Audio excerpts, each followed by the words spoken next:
That would be outrageous. Real cases, real people. Judge Judy.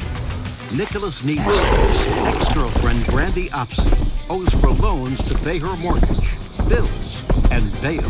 Brandy is countersuing, claiming Nicholas broke down her bedroom door. Now, did you break down her door?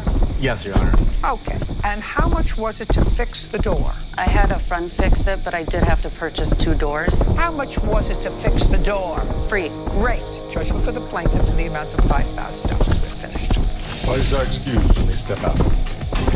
She can really have a couple personalities. One is really, really nice, and one is... I feel that it gets complicated anytime money is intermingled with relationship. If she gets mad, she isn't doing anything. Especially, on and off. And so if she gets mad, she denies that. She's got to pay her back. I hope there's no ill feelings. I mean, it is what it is, so moving forward. Best of luck to all of us in that. And now, the next case. All parties in the matter of McGovern versus Norton step forward. Security company owner Stacy McGovern is suing Richard Norton Jr. for non-payment of services at his Halloween haunted house. Ms. McGovern, it is your claim that the defendant owes you for security services that you provided for a business that he had. Yes, Your Honor.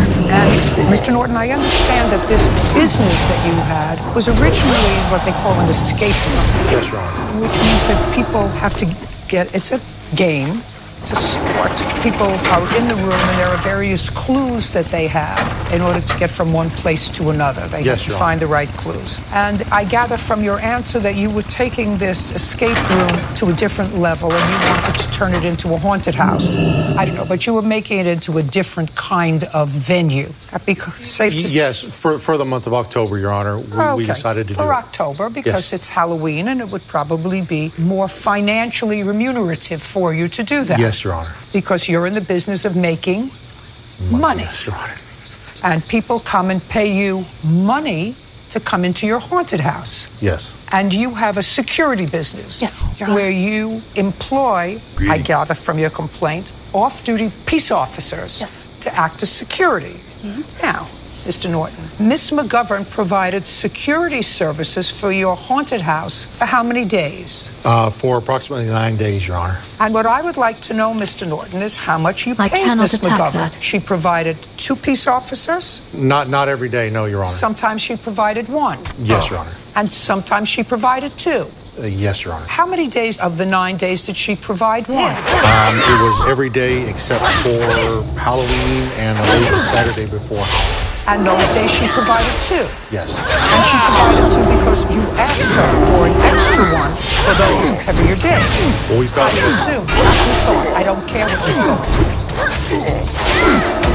Judge Judy continues in a moment. It was my understanding that she would provide those services at basically a pro bono trial aspect in order for her to be able to show us what kind of service she could provide. Mr. Norton, let me tell you why that's full of baloney, why that's a lie. Let me tell you why that's a lie.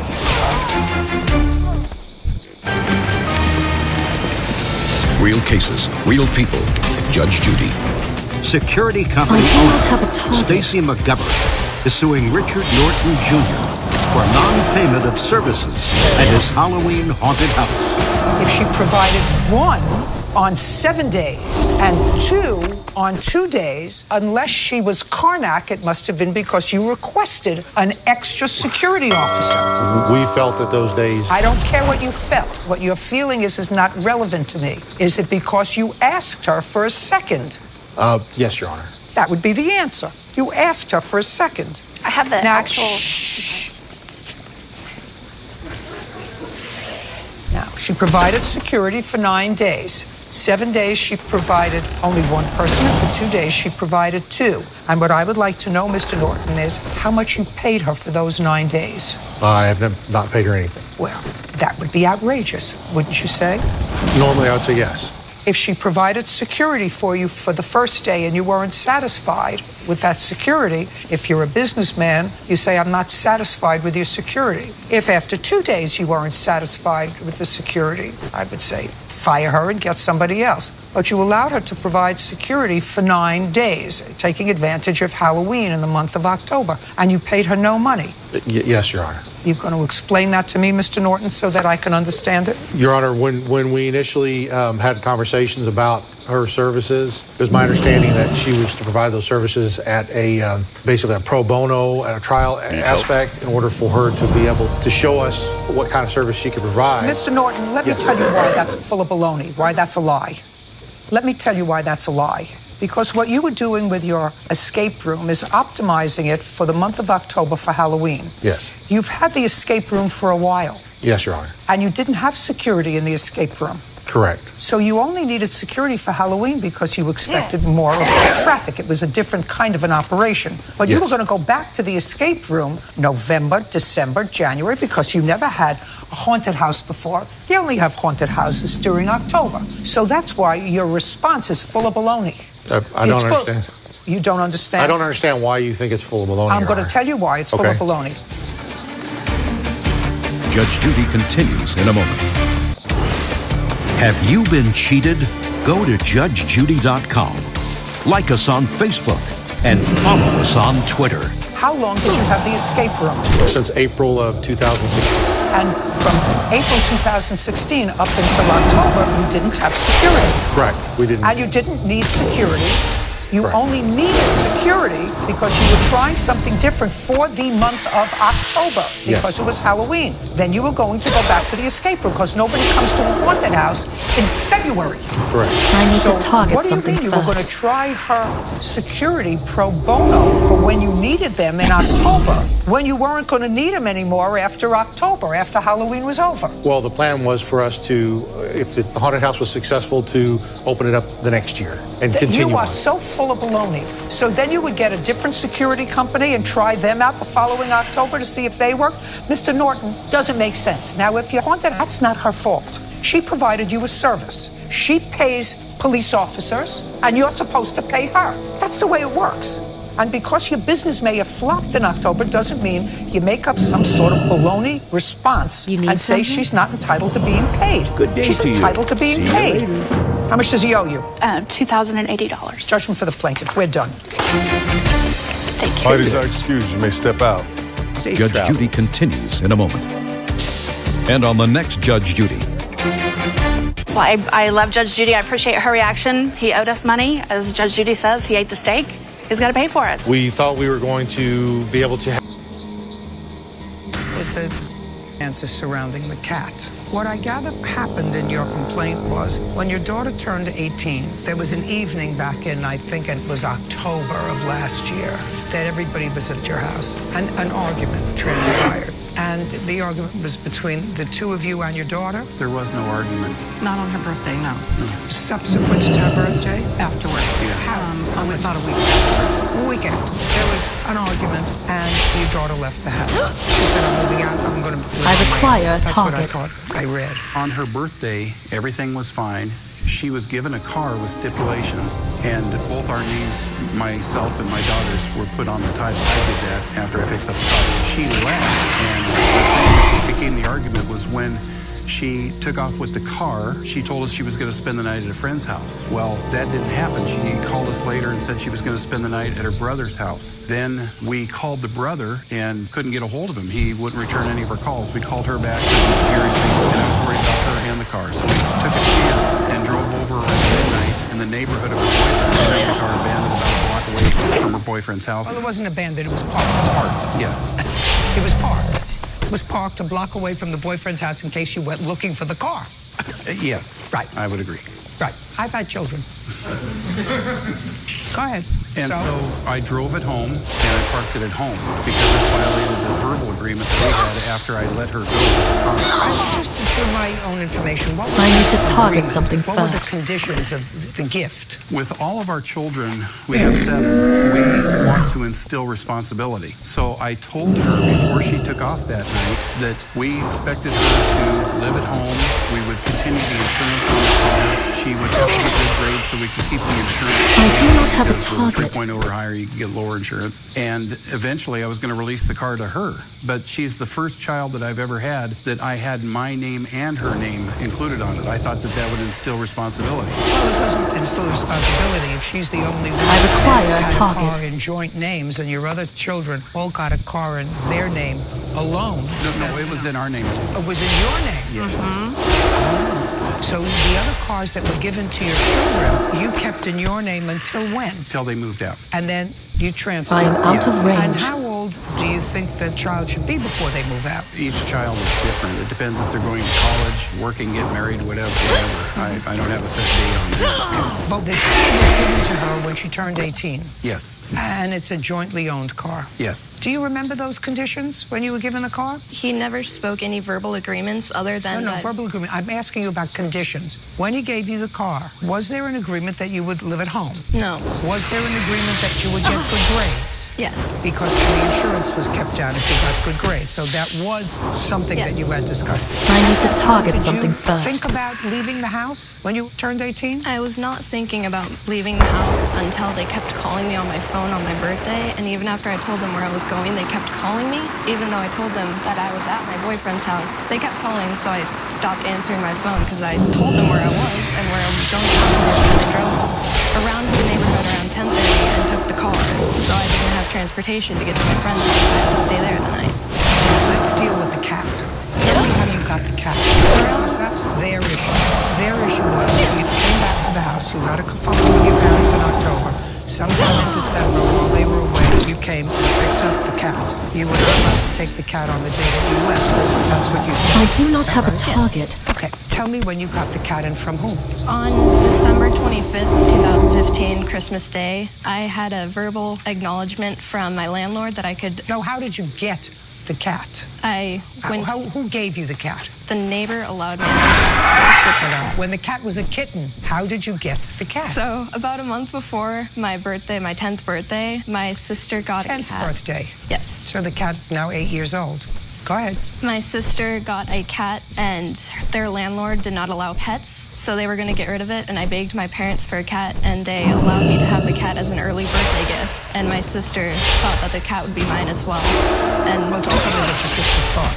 So you got the cat from your sister? Yes. I require a target. Between the time you got the cat and the time you left the house, where did the cat sleep? He would either sleep in my room or downstairs on the couch. Did the cat ever sleep in your parents' room? No. Okay. Now, tell me about the day that you left. Okay, so on my birthday, I just went out with my siblings to go bowling, and then afterwards I went to my boyfriend's house, and then I was going to go to my sister's house. Oh, my friend's house, sorry. But I wasn't able to go to my friend's house because my parents took the car. Got it. So you stayed over at your boyfriend's house? Yes. Who does he live with? He lives with his mother. Where are you living now? With my boyfriend and his mother. I rent a room in their house. You're going to school? Yes. When was the last time you were home? December 25th. Is your boyfriend here? No. What does he do? He is also a high school student. How long have you been together with him? About 2 years. Is he working in addition to going to school? He occasionally works with his mother. What kind of work? His mother is a landscaper, and he works with her occasionally. Who are these people that are here with you? This is my sister Emily, my brother Nathaniel, and my sister-in-law Trina, Nathaniel's wife. How long have you been out of your parents' house? I moved out when I was 23. And you? I was forced out at age 17. Okay. Does anybody have any information with regard to the cat? Yeah, so growing up, too far away. That cat was always referred to my sisters. Us, having a bunch of kids, we'd always try to take it and, have it in our room and got in trouble several times because that was my sister's cat. I made very clear my sister's cat. I was there when it was gifted to her. Basically, my sister decided that her landlord would see a cute kid and could have it, and then that wasn't the case. So they decided to give it to the family, and since it was my little sister's birthday, I gifted it to her. Tell me exactly how that happened. That was a long time ago. So you don't remember? Okay. Sit down. The cat's been with you now since December? Yes. Okay. And when you found out that your daughter had come back into the house after she left in October and removed the cat in December, your complaint says you called the police. Yes. Why? She'd been gone for 2 months. We instructed the neighbor to not allow any of our children on the property because of the way she left. And we were just shocked. We were dumbfounded when he called to say that she ran past him, grabbed the cat, ran out of the house, and said, "You don't have to worry about taking care of the cat anymore." Jumped in the car and took off. I have police reports from that, and I also have an incident report from Washington County Police Department on the night that she actually left, and it shows some contradictory to what she's saying. I'd like to see Light, the police reports. Okay, so this is the incident of the night she left, and this is the police report on December 25th.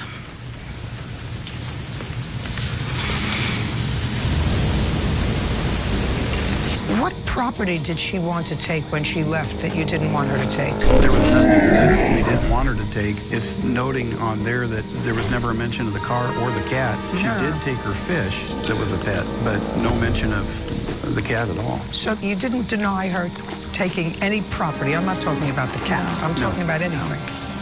What about the car? No, I did not allow her to take the car. There was no insurance on it. Why? Because I canceled it when I found it at her boyfriend's house at midnight on her birthday. And she lied to me about where she was going to be. She never once mentioned being or spending the night with her boyfriend and her brothers and nobody. I couldn't get anybody to call me back. I couldn't get anybody to pick up. I do not have a target. I must tell you, it's a disturbing report. May I? Agree. Yes. It's a very disturbing report. May I add something to that? Yes. Her sister, who is here today, gave misleading and false information to the police officer right down the line from her name to her birth date to her address. Let me explain something to you why I find this particularly distressing. I find it particularly distressing that in a dispute over a cat, which is far more than that, it's a dispute over your authority as parents is what you're really talking about, that you would insist, both of you, that your daughter be charged with burglary and theft of the cat, and even went so far as to almost threaten the police officer who was taking this report that you were a chaplain with the sheriff's department and you wanted his badge number because he explained to you in very clear terms, in very civil terms, that you had left your home and the cat in the custody of a neighbor while you were out of town. The neighbor was in the house when your daughter came by and rang the bell. She said, "I want to get something that's mine from the house." The neighbor invited her in. Your agent, the person who you left in charge, she said, "I'm taking my cat." Okay? The cat. That's according to the neighbor.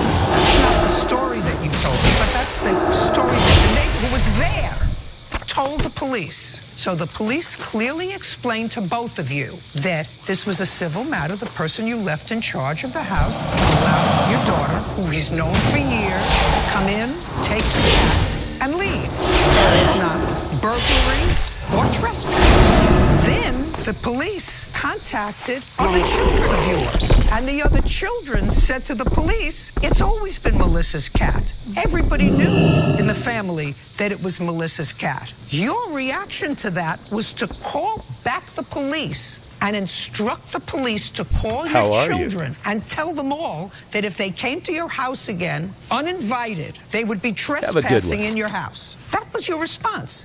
Now, you sound like really good people. You gave your children cars. You are concerned about them. You were concerned about where your 18-year-old was. You couldn't reach her on the phone. It was late. I mean, that all sounds normal. This does not sound normal to me. Judge Judy continues in a moment. It's her cat. She's got the cat. She's not giving it back. She never slept with him. I want you to understand. She's not giving you the cat back. That's not what this is all about. We have a picture of a cat that we gave her. I don't. She's getting this cat mixed up with a cat that she was given younger. Real cases, real people. Judge Judy. Victoria and Richard Kingsbury say their daughter, Melissa Kingsbury, stole their cat. Melissa is countersuing, claiming her parents stole her car. Now, doesn't sound like, to me, a normal reaction of people who are loving parents who insist that their child, who has no prior criminal history, no brushes with the law, evidently goes to school, got enough grades for you to buy her a car, to insist that she has a criminal record. It's insane. Insane. And if you don't see that, it's insane. Now, I have a lot of children, and they've done things, you know, in childhood that I would like to see on a billboard or on the front page of a paper. But I would never call the police and say, they said that they were going to be alone and have one friend sleeping over. I come home and I find that there has been a party for 40 people and all the rowboats and at the bottom of the lake. I need to target something first. Arrested for allowing people that I didn't know on the property, for vandalizing my property. I wouldn't think of it. I said, all right, give me the car keys. Okay. I require a target. Okay, you're not going on spring break vacation. There are a lot of things that you can do, but to call the police and have your child arrested for burglary and theft is not a normal reaction. When she chose to leave, there had been no communication. And we had no way to get a hold of her because she didn't have a phone anymore. For us to be gone for 2 months' time and for her to think that she'd cross our borders of our home without contacting us when she has no keys, there had been no communication to come in at a vulnerable time of the gentleman that was watching our home. He said it happened so fast. And what? And everybody said that. It's not. Well, just because I must get are closer. you going to show me that you paid the vet bills? Everything. I don't care. We have a picture of a cat that we gave her. She's getting this cat mixed up with a cat that she was given younger. And his name was Bendigo. And he was a black cat. And she had him for about a year and he ran away. Zacchaeus came into her life, as Melissa stated, through an elder daughter that her, you know, the circumstance that they couldn't keep. I need to target something first. Mama, bring him home, bring him home. And I finally gave in. Zacchaeus was cute. But he was all of ours. We all took care of him. It's our cat. She's got the cat. She's not giving it back. She didn't. Listen to She me. never let him sleep. She's not giving you the cat back. She never slept with him. I want you to understand. She's not giving you the cat back. I got what this is all about. I really have what it's all about. Judge Judy continues. The car was a gift to her. It was a gift to me first. The car was a gift to her. I require a target. In both his name and hers. You had nothing to do with it.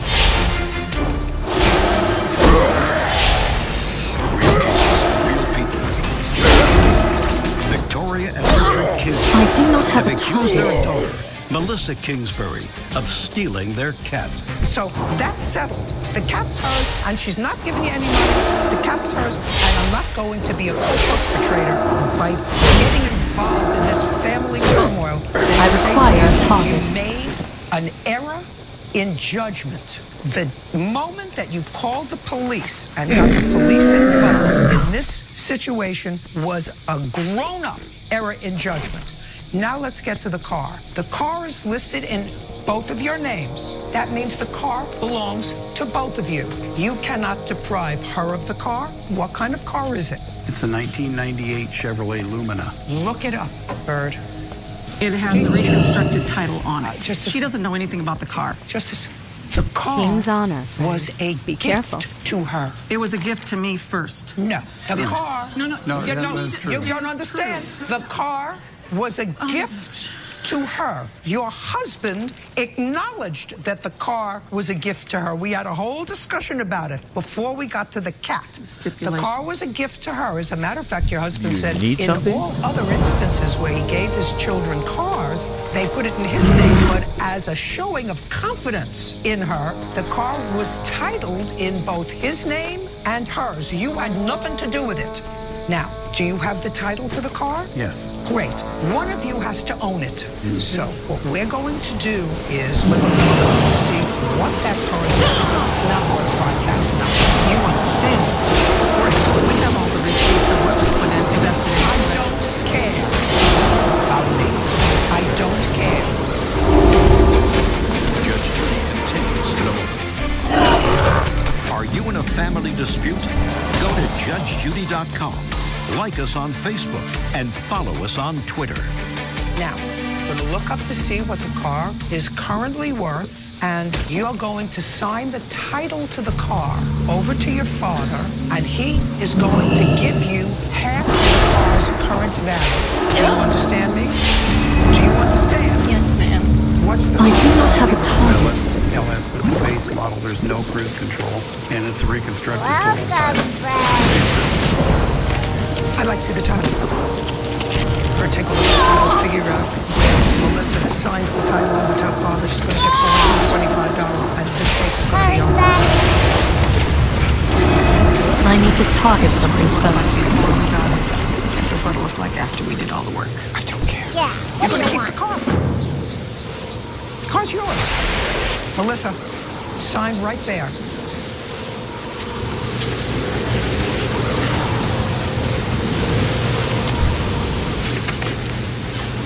That item is still recharging. Plaintiff's action for the return of the pet is dismissed on the counterclaim for $5,000 for the car. I'm awarding you $425, which is half the value of the car.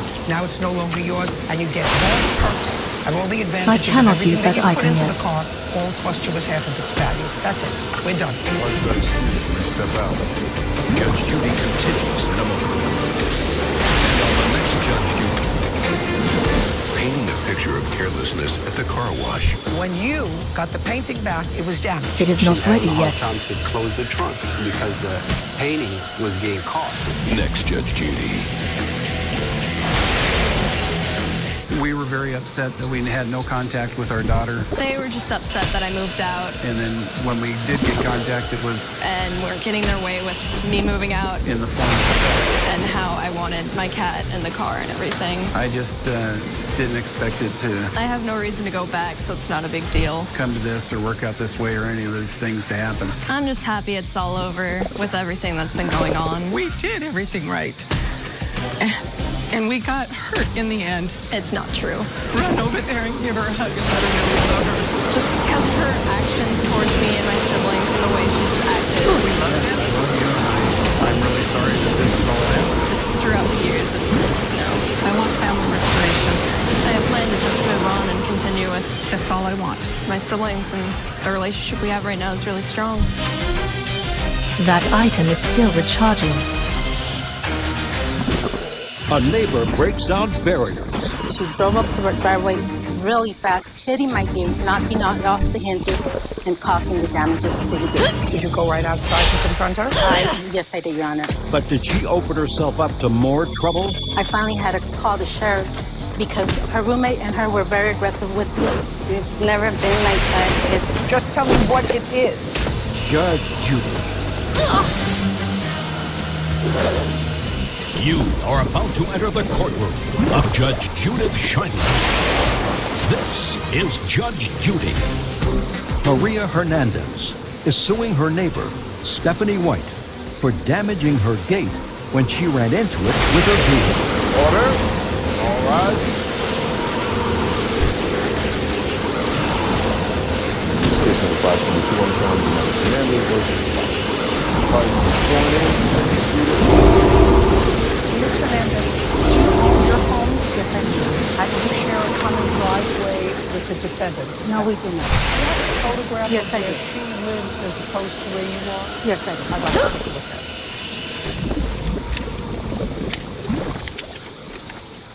This is my house. And that's there.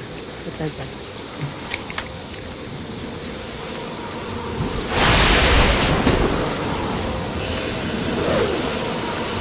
So you're next door to each other? Correct. That's how it was conducted. And it is your claim that the defendant backed into your iron gate. He ran into it.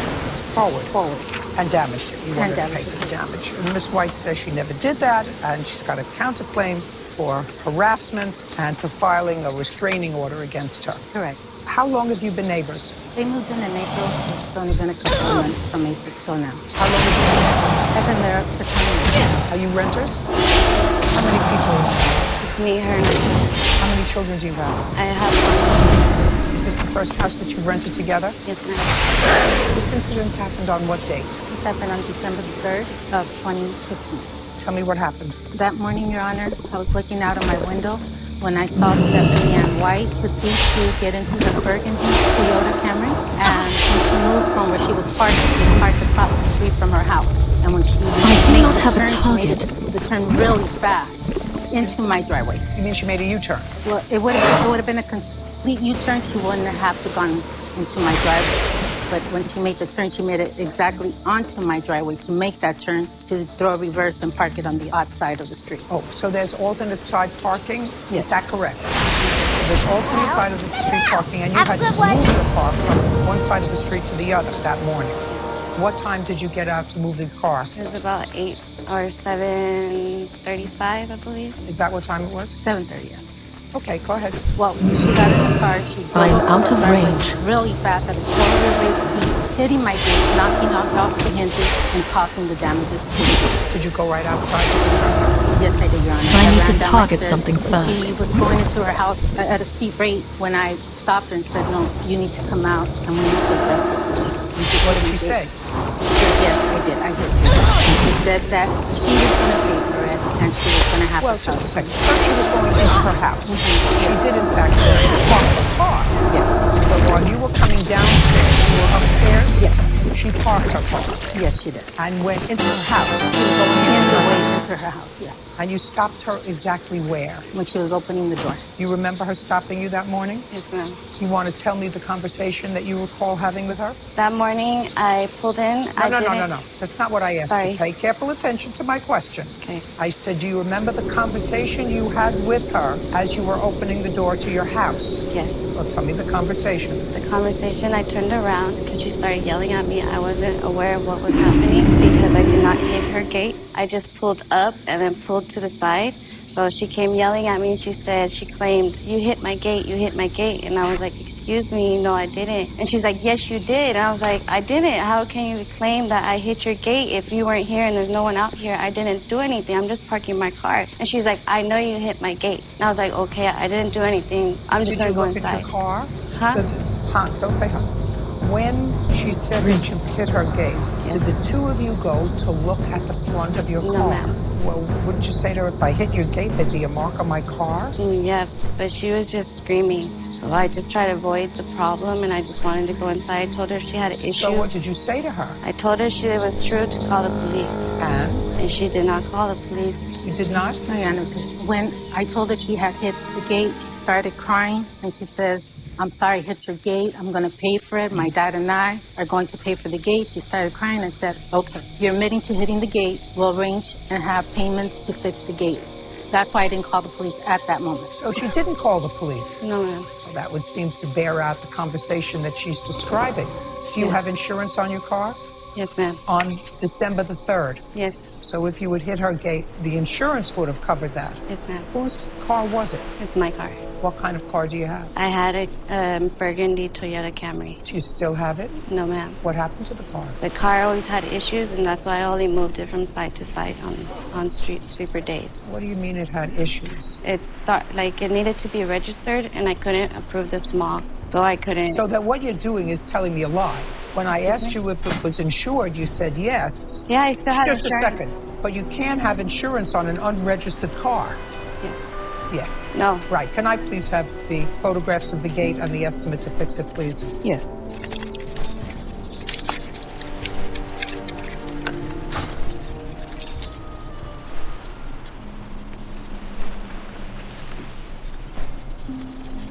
Did you have the gate fixed? Not yet, Your Honor. Okay. You have a counterclaim. Your counterclaim is for harassment and filing a false restraining order. Yes. Did you file a restraining order Yes, I against did, her? Your Honor. Would you tell me why, please? I filed a restraining order against them because they were very aggressive verbally. Did you file a restraining order against the defendant or the defendant and her roommate? The defendant and her roommate. And this one? Yes. You're the roommate? Yes.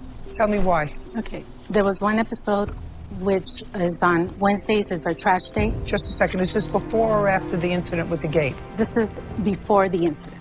Go ahead. So there was an issue with trash day. They would not let me put out my trash in front of my property, even if they had enough space to park their car in front of their house. And I tried to ask them several times, can you guys give me space only once a week, which is on Wednesday, for me to put my trash cans out? And all I would get from them is verbal. All right, so they said no. So that's not a reason for a restraining order. No. What else? Then things proceeded to escalate on September the... September or December? Now we're on to September. This is before the incident. September the 16th, 2015, I finally had to call the sheriffs because her roommate and her were very aggressive with me, calling me all kinds of profanity languages. Her roommate told me that she was going to, hurt me physically and for me to step out so we could... Well, that's her. Yeah. And then she continued to verbally be aggressive. So I called the sheriffs to see if the sheriffs could come and talk to them to inform them that there was no need for this type of aggression, that it was just one time a week that I could park. Listen, they don't have to give you permission to park your garbage in front of their property. It's in front of my property. Well, then why do you need their permission to do that? Because they park their car there, and then I can't put it on there, and they get upset because I have to put my trash cans on the side. I did call the trash. I'm not understanding it. She wants to put her trash cans out on the street, which is what she has to do, and you object to that because you can't park your car there? Is that what I'm understanding? Well, then you explain to me what it is. It's never been like that. It's just tell me what it is, not what it isn't. What is it? Can I explain it? Yeah. Sure. Okay. She wants to put her trash cans outside. That's fine. She can go ahead and do it. But she tries to get crazy on us when we come home. We wanted to park the car. I was going to move her trash cans and put them right back so I wouldn't hit them. And when I was going to put my car, she got aggressive on me and put the trash can anywhere. Just a second. You can't touch her property. No, I was going to move it so I could. You can't touch her property. Oh, okay, then that's fine. I wouldn't have touched it. Just a second. You can't touch her property. This is, you mean this whole kerfuffle is over a garbage can? She's with the garbage can. Yeah. Well, it's ridiculous. You can't touch her property. If a neighbor, if I didn't touch it, though. Don't speak to me.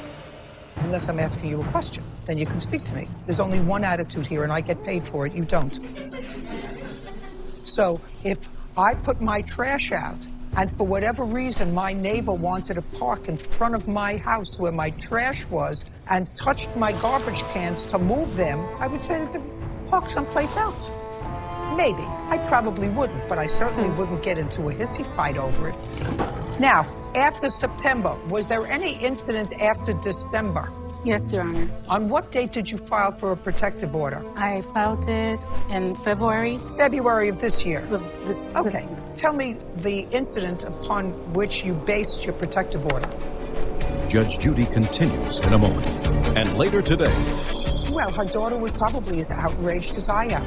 But you know what? There's prior bad feelings between her daughter and I. I don't care. What difference does it make? You're a mooch. I am not a mooch. Yes, you are. Real cases, real people. Judge Judy. Maria Hernandez says her neighbor, Stephanie White, damaged her gate when she hit it with her car. Stephanie is countersuing for a false restraining order. Tell me the incident upon which you based your protective order. On that Sunday, the neighbor, Marilyn, brother was at home.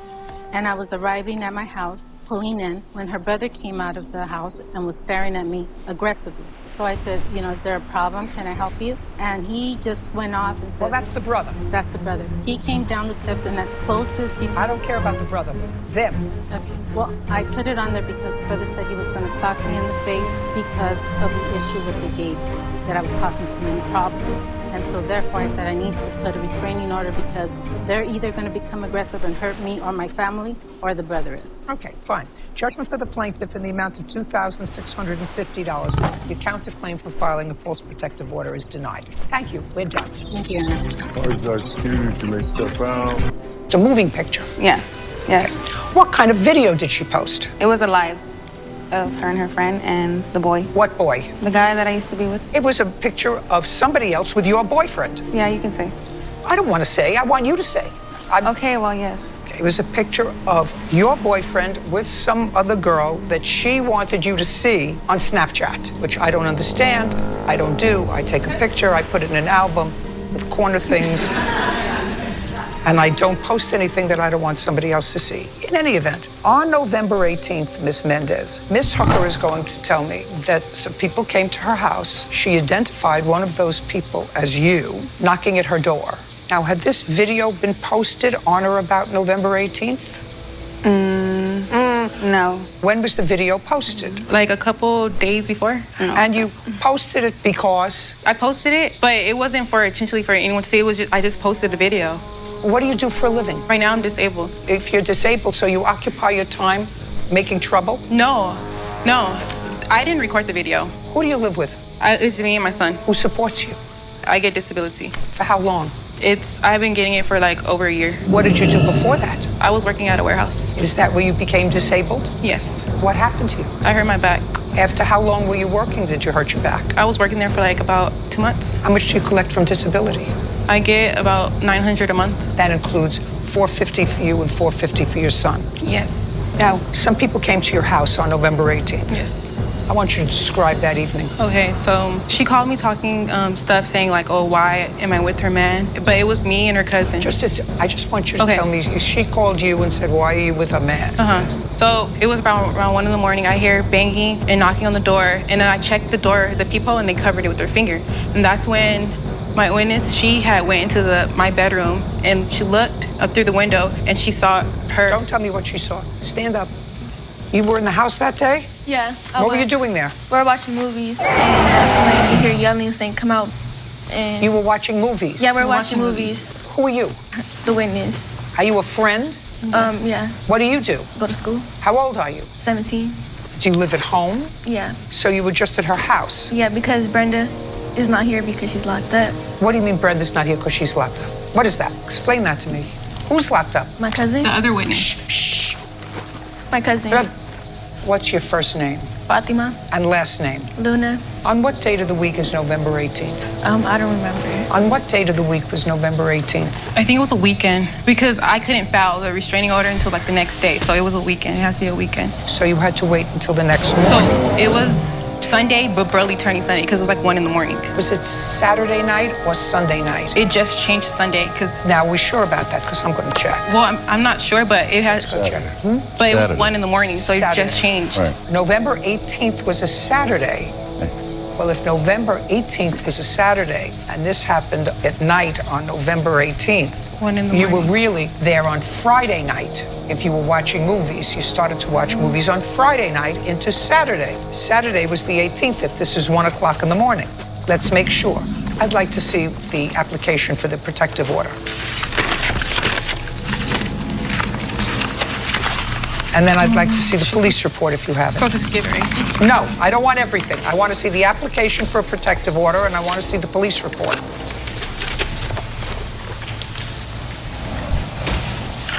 Thank you.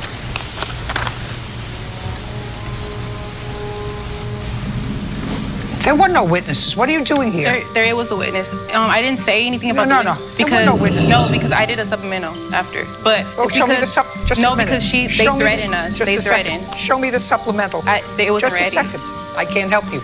This police report says that they interviewed you. You believed it was Rosie's family. I'm talking. Okay. You believe it was Rosie's family because you were dating the same guy or was involved with a guy, and that they noticed that there were windows damaged in your apartment complex. There were not any other witnesses at the time of this incident. That comes from you. I didn't say anything about it because when her mom, they left, she said that if I tell about their names that they're going to hurt me. So then that's when I got Let me explain something to you. Let me explain why I don't believe you and why I don't believe you were there. Miss Luna, do you understand? Yes, I do understand. But I was there. Yeah. So I'm going to need from you is a statement that you made to the police because she did, in fact, name Rosie to the police. She said it was Rosie's family. She said the victim saw multiple subjects. She did not see who exactly damaged the residence. The victim, I'm speaking. The victim stated she believes it was Rosemary Mendez. That's you. Yes. Right? So you named her. But at the same time, you said there were no other witnesses. That's what you said. So it's not that you were afraid to name her. You named her. But I didn't name everyone else because I was scared. Yeah, okay. Listen, I don't like to be lied to. Do you understand? Yes. If you didn't lie to me by producing a witness who wasn't there, I would have given you the money for your windows. You should listen to me. Well, either you lied to the police or you're lying to me. Who were you lying to? I lied to the cops because I didn't want... Then how am I supposed to tell the difference? Then how am I supposed to tell the difference of telling the truth and telling a lie? Do you understand? Do you understand what I'm saying to you? After I got the restraining order, that's when I went back to the cops and told them. But I even have a video. Where is it? Do you have a video of her? You can see her with the bat in her hand. And you can see her mom and her cousin. You can hear the voice in the video. I don't think you should be here. It's not the right place for you to be. You started out by telling me you're here because the other witness was in jail. No. Yeah, she was older, so I was gonna... Wait just a second. I must get closer. I came because the other witness was in jail. Too far away. What you told the police was there was... Shh. she told the police was there were no witnesses, although she actually mentioned first and last name of the person who she thought was the perpetrator. She has a perfect case, and she's got a protective order for how many years? 3. 3 years against the defendant. Perfect case. What she's going to bring you here for, I don't know. Sit down. Let's see the video. Are you a mother? Yes. Are you there that night? Am I going to see you there? Out of range. Oh, wait. It's that video. It's because I don't want to push play and then they're already starting. Right. That's a video of what the neighbor got. I require a target.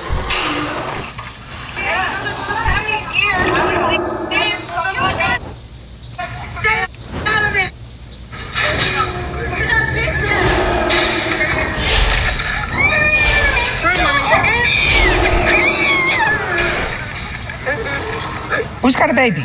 That's the neighbor. You're a moron. No, You're a moron.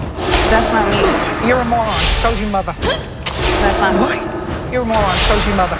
You have a protective order against you for 3 years. That means that a court found you guilty of the acts that were committed here on the 18th of November of 2017. Do you understand that? Yes. I don't care about not remembering the date or getting your dates confused, getting your county confused, getting the state confused, getting your brain confused. You have a protective order that found you guilty of the acts alleged on November 18th in a court. Do you understand? Yes. Then you're guilty. Then you're going to fix the window. I and do if a not court have a found you target. guilty, How? That wasn't me. if the court found you guilty, I am going to find you guilty. Do we get each other? That wasn't me. Yeah, that wasn't me. That wasn't That me. was- And that it wasn't your mama. wasn't Okay. Terrified the whole neighborhood. You have an estimate for the windows? I like need to to see target something first.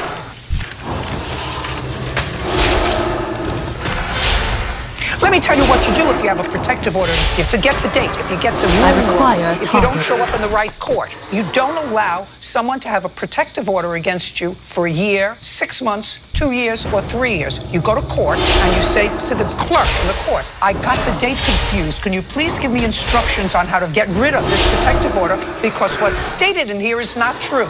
Do you understand? Yes. Right. Did you do that? The answer is no. That's not me. You're a fool.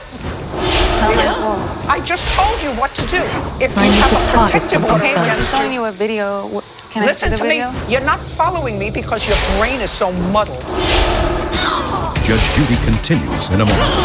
And later today, She came with her mother and her sister moving her mom's things in. Why? She still needed a place to stay. We weren't going to kick my mom. I wasn't going to kick my mom and my sister out. I care, and she should care its family. You can't do that. I require a target. real cases, real people. Judge Judy. Tiara Hooker says her friend, Rose Mendez, broke windows in her home with a baseball bat after they had an argument over a man. I said to you, if somebody had a protective order against me, forget me, would have a protective order against me. If someone would have a protective order against Bird, that filed a protective order and it wasn't true, and Bird overslept that day, which he would never do.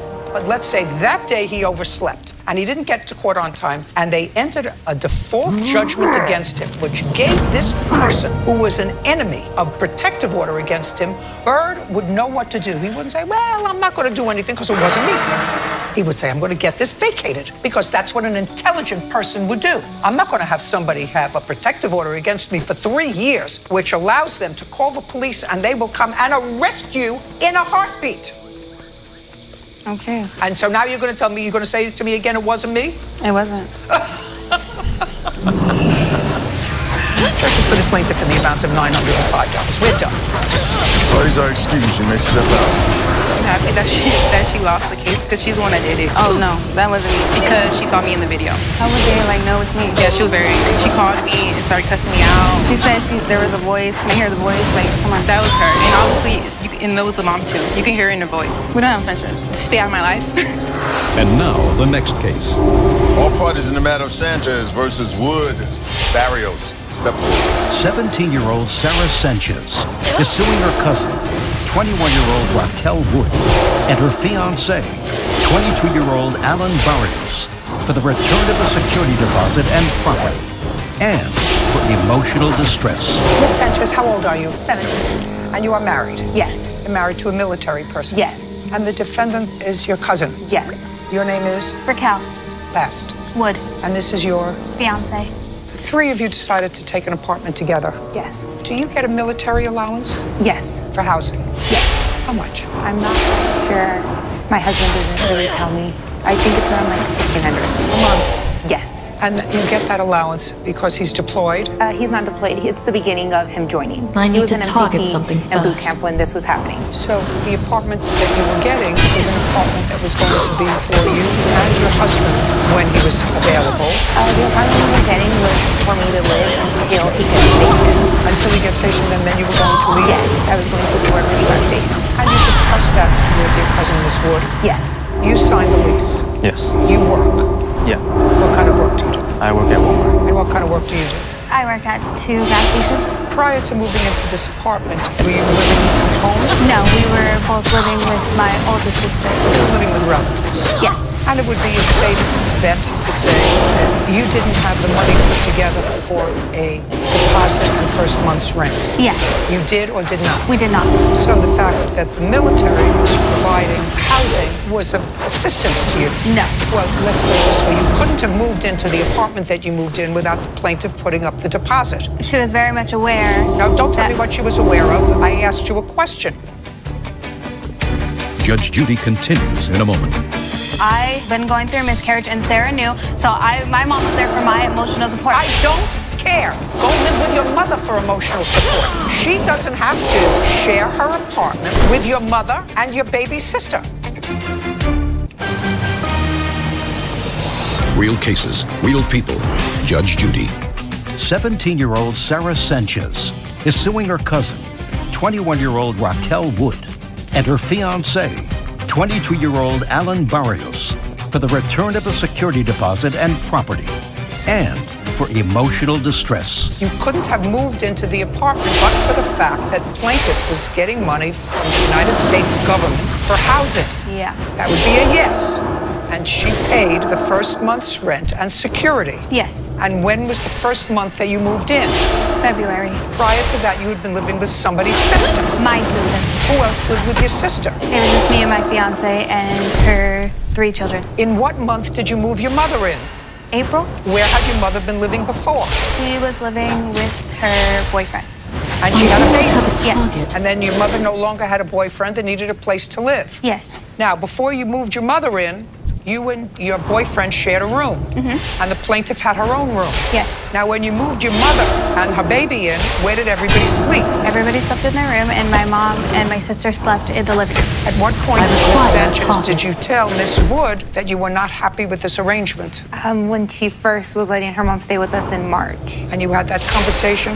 Yes. Let me hear the conversation. I let her know that her mother could not be here coming the month of April because I was due with my son and my husband was coming home for my labor. And that was I need too to many target people in the something house. first. And what did she say? She said, okay. Great. And what happened in April? Well, she left the end of March, and I left for the weekend to go see my husband. And when I came home April 2nd, I was home by myself, and then Alan came home from work, and then she came with her mother and her sister moving her mom's things in. Why? She still needed a place to stay. We weren't going to kick my mom. I wasn't going to kick my mom and my sister out. I care, and she should care. It's family. Just a second. You can't do that. And it wasn't, Listen it's to not me. just that. You can't do that. It's not just that. I had also been going through a miscarriage, and Sarah knew. So my mom was there for my emotional support. Listen to me. I don't care. Go live with your mother for emotional support. She doesn't have to share her apartment that she did not anticipate would be occupied by 6 people with your mother and your baby sister. I don't care. It's not that I don't care that you had a miscarriage. I care like another human being cares. But it's not relevant to this legal dispute. Judge Judy continues in a moment. Are you in a family dispute? Go to judgejudy.com, like us on Facebook, and follow us on Twitter.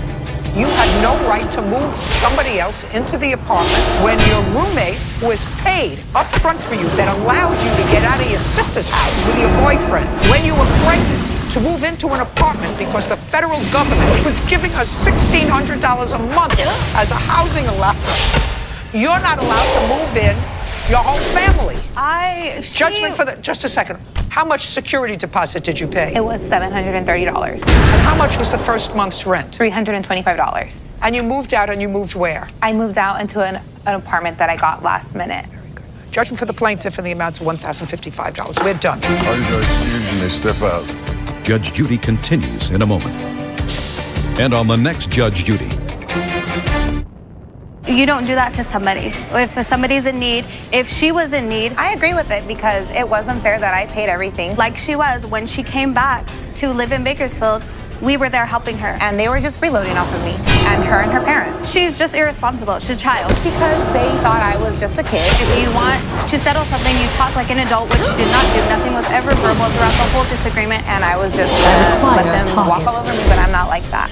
And it wasn't fair. I'm actually way more smarter than they think, and that's why they lost. I already told her before, I hope the best for her, but I want nothing to do with her, which will stand. You can't pick your family.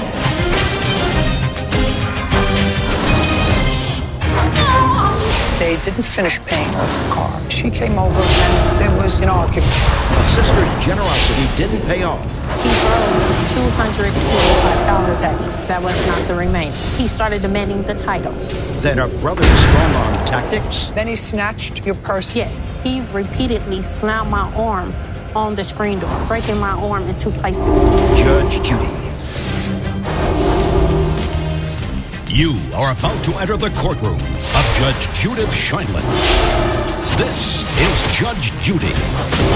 Brenda Brown is suing her brother, Robert Brown, and his girlfriend, Latasha Hutchinson, for the balance on a car, medical bills, plus pain and suffering due to an assault. Order? I do not have a target. It's case number 148 on count in matter Brown versus Hutchinson Brown. Thank you. This party's been sworn in. You may be seated. Have seats, sir. Miss Brown, this young man is your brother, and the co-defendant is his girlfriend. That is correct. You sold them a 2007 Chevy Impala. It was yours. Yes. And you sold it to them for $3,000. They gave you $1,500 down. I'm going to pay you the balance of $225 every 2 weeks until the balance was paid off. That is correct. It is your claim that they didn't finish paying off the car, that they made a couple of payments and stopped. And you called them, tried to contact them for the car back. You finally went over to where they live. Right. I need to target something first.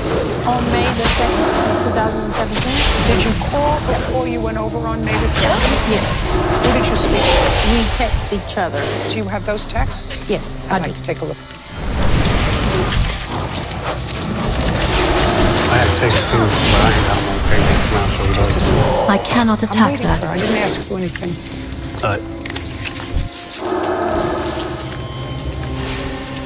I must get closer. So, Mr. Brown, when your I sister do not came have a over for target. the balance of the money, because she had the title and the bill of sale with her, because you weren't going to get that, you couldn't pay the car off. She came over and there was really an argument, right? Well, you write some very I require a texts target. to her, because you I did do owe not her have a money. target. Yeah, the last Car. payment, yeah. Let's say it was the last payment. She says it was more than one payment. Well, she was lying about that. So she was agreeing to me about coming up to the last 25. I require a target. 225. How did her arm get broken? You apologized for hurting her. Yeah, because it was an accident. That's why she's my little sister. So she went crazy talking about I ordered more money. And she went through ran through the house. I was staying with my girl at the time. She ran through the house like a wild boar, tearing up and yelling and screaming about I ordered more money. And I grabbed her and tried to get her out of the house. And when I grabbed her and pushed her out, she slipped and hit her door. How did you grab her? I grabbed my girl, I bear hugged her, and I tried to hurt her, not in no kind of way. I just tried to bear hug her and restrain her and get her out the house. It was like kids and everything in the house. She was just going crazy, screaming, not trying to hear what I'm trying to say or nothing. What are you trying to tell her? I don't owe her any more money. And give me the title. You did owe her more money. No, I owed her $225. I gave her $225. She demanded more money. You gave her $225. Yeah, that was the last payment. And how much did she want? I don't know. She was screaming about you owe me more money for some insurance thing. You was late on a payment and all this other stuff about don't know. She sold you the car in what month? Well, I put the down payment on it in December. Is that when you took possession of the car? Yes. And you were supposed to be paid up when? You were supposed to make payments every 2 weeks. It would have been, I guess it would have been 90 days, whatever. So now we're talking about May. So let's say January, February, and March. So you were supposed to be finished paying her in March. Yeah, but we was paying her too, like to keep the car under her insurance. So it was like she was. It doesn't matter. You were supposed to pay her off maximum the end of March. You're still talking to her about paying her in May. And what happened? Did you pay her every 2 weeks? I need to target something first. Yeah, but. Just a second. So there were times when you didn't pay her every 2 weeks pursuant to your agreement. Yes. Why? My job I had at the time was like come back on hours and I could like pay her for the insurance and like $225 every 2 weeks. So I told her that. She had to understand. She was cool with that. She did. She had to understand with that. What about your girlfriend? Did she drive the car? Yeah, she drove it too. And at that time, she... Just a second. Does she work? Yeah, she worked, but at the time, she... I do not have a target. Her father, whatever, and... So I wasn't working, and I had just started a job at the Marriott Hotel, so... She had emotional little breakdown. So I was left to only pay the payment. You drove the car. She drove the car.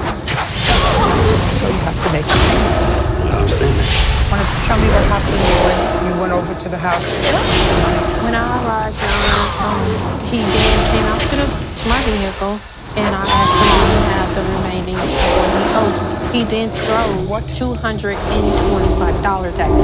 I told him that was not the remaining. What was owed on the car? $1,050. Did that include insurance, or was that the car payment? That was just the car payment. Now, they have missed, I have testaments where they have missed a payment or two on the insurance, and I was left to cover that portion because they We're just talking about the car. Okay. What was left on the car? $1,050. And he gave you $225? Yes. Did you take the $225? Yes, I placed it in my purse. Then after I placed it in my purse... She ran into the house. That is when he started demanding the title in the bill of sale because he knew I brought it with me. Okay, then he snatched your purse and went into the house with it? Yes. When you got your purse back, ultimately, was the $225 still in your purse? No. I just want to know, had he taken out the $225? They had took it out, but then they had threw it back at me when the cops arrived. Did you get the $225 is my question. But the title and the bill of sale was out of my purse when I had retrieved my purse back.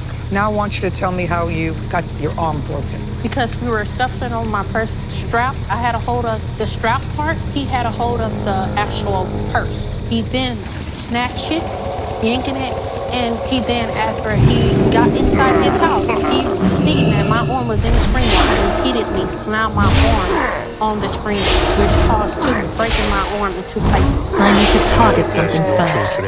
Yeah, she forced herself. She forced her way into the house and ended up here. Forced herself in there. I never did. Do you dispute the fact that you, at some point on that day, had possession of the purse? So you had possession of the purse at what point? I never had possession of the purse. Well, when I say you dispute, I require a target. So you disagree with the fact that you had possession of her purse. So what you're telling me is you never had possession of her purse. No, I haven't. Your Honor, I have on the police report when my sister was there. May I see it? It says she gave the statement. Show me the police report.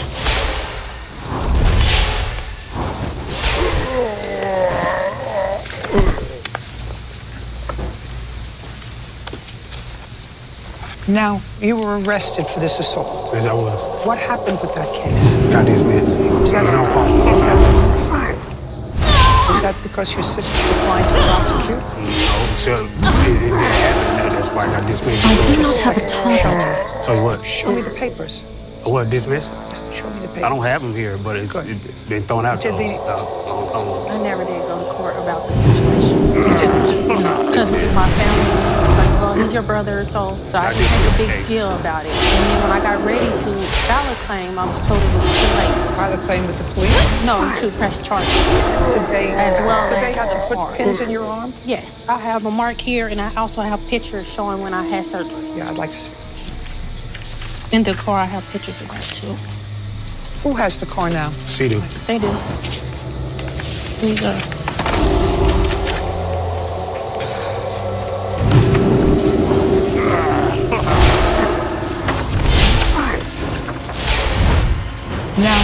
The counterclaim. I require a target. That the plaintiff slashed tires. Is that on this car? Yeah, the same car. When did that happen? I wasn't there, so. You weren't there? No, I wasn't there. It happened on March 16th.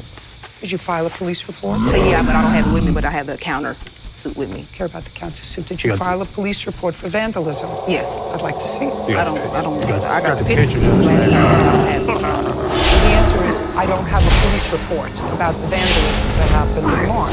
What time of the day? I'm not talking to you. I need to target something He first. wasn't home? No. Where was he? He's at work. So you heard something? Go ahead. Yeah, and how my window is, I could look and see from my driveway. So as I looked outside, I seen, it was like she finished slashing my tire on the left. And I seen her get into a black car. Now, what happened between May 2017 and May 2018? Harassment.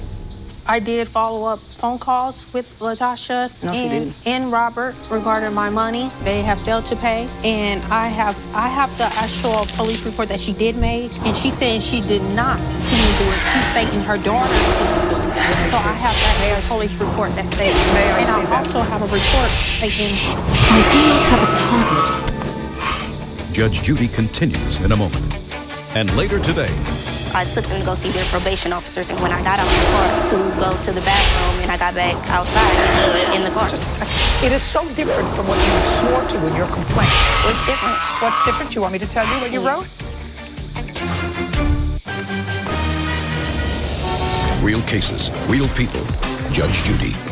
Brenda Brown says her brother, Robert Brown, and his girlfriend, Latasha Hutchinson, owe for a car, a broken arm, and a false restraining order. The defendants are countersued for slashed tires. Now, what happened between May 2017 and May 2018? I did follow-up phone calls with Latasha, and I have the actual police report that she did make, and she said she did not see me do it. She's stating her daughter. So I have that police report that states. May I and I also have a report stating.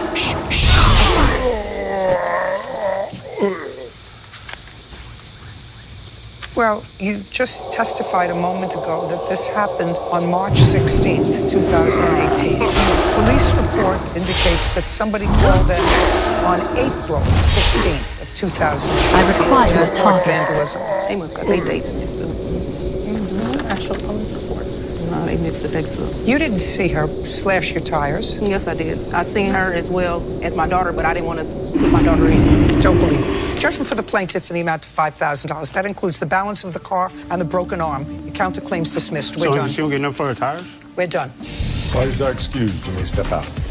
All I can say is people just lie for anything nowadays. I think she was very fair. Everything. I don't owe her no money. She seen that they were lying, and she seen the truth. She got it in her reason head that we stole her money, so. Because they didn't want to pay. I ain't never seen her act this way. She was like... I wasn't going to have people, even family or not, keep walking all over me. She was crazy, but I'm just going to stay away from craziness, man. Hopefully, we can, I don't know, move on. I'm still messing with family.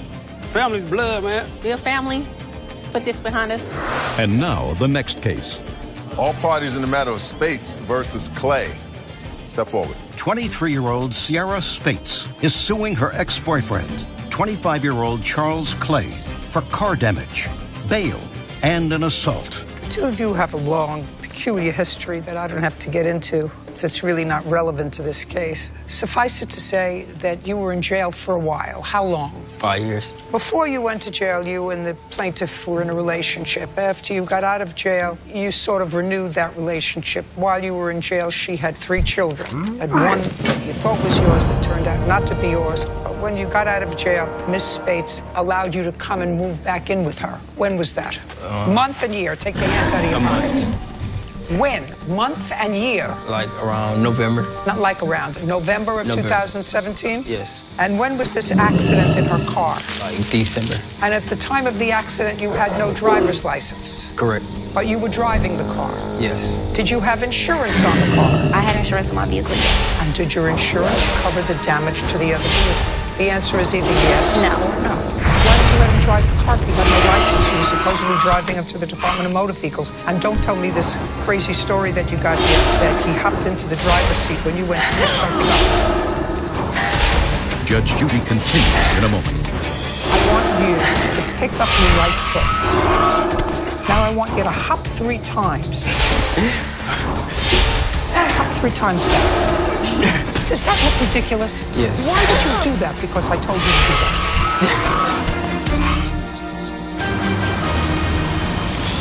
Real cases, real people. Judge Judy. Sierra Spate says ex-boyfriend Charles Clay owes for car damage, bail, and an assault. Now, why did you let him drive the car? He had no license. He was supposedly driving into the Department of Motor Vehicles. And don't tell me this crazy story that you got here, that he hopped into the driver's seat when you went to pick something up. No, I didn't get to go pick something up. I was dropping a friend off that was in the car with us. I took them to go see the probation officers, and we were dropping her off at home because he lived closer to where I was. And when I got out the car to go to the bathroom and I got back outside, he was in the car. He had been asking me to drive all day. False, Your Honor. And I had been telling him not to. Just a second.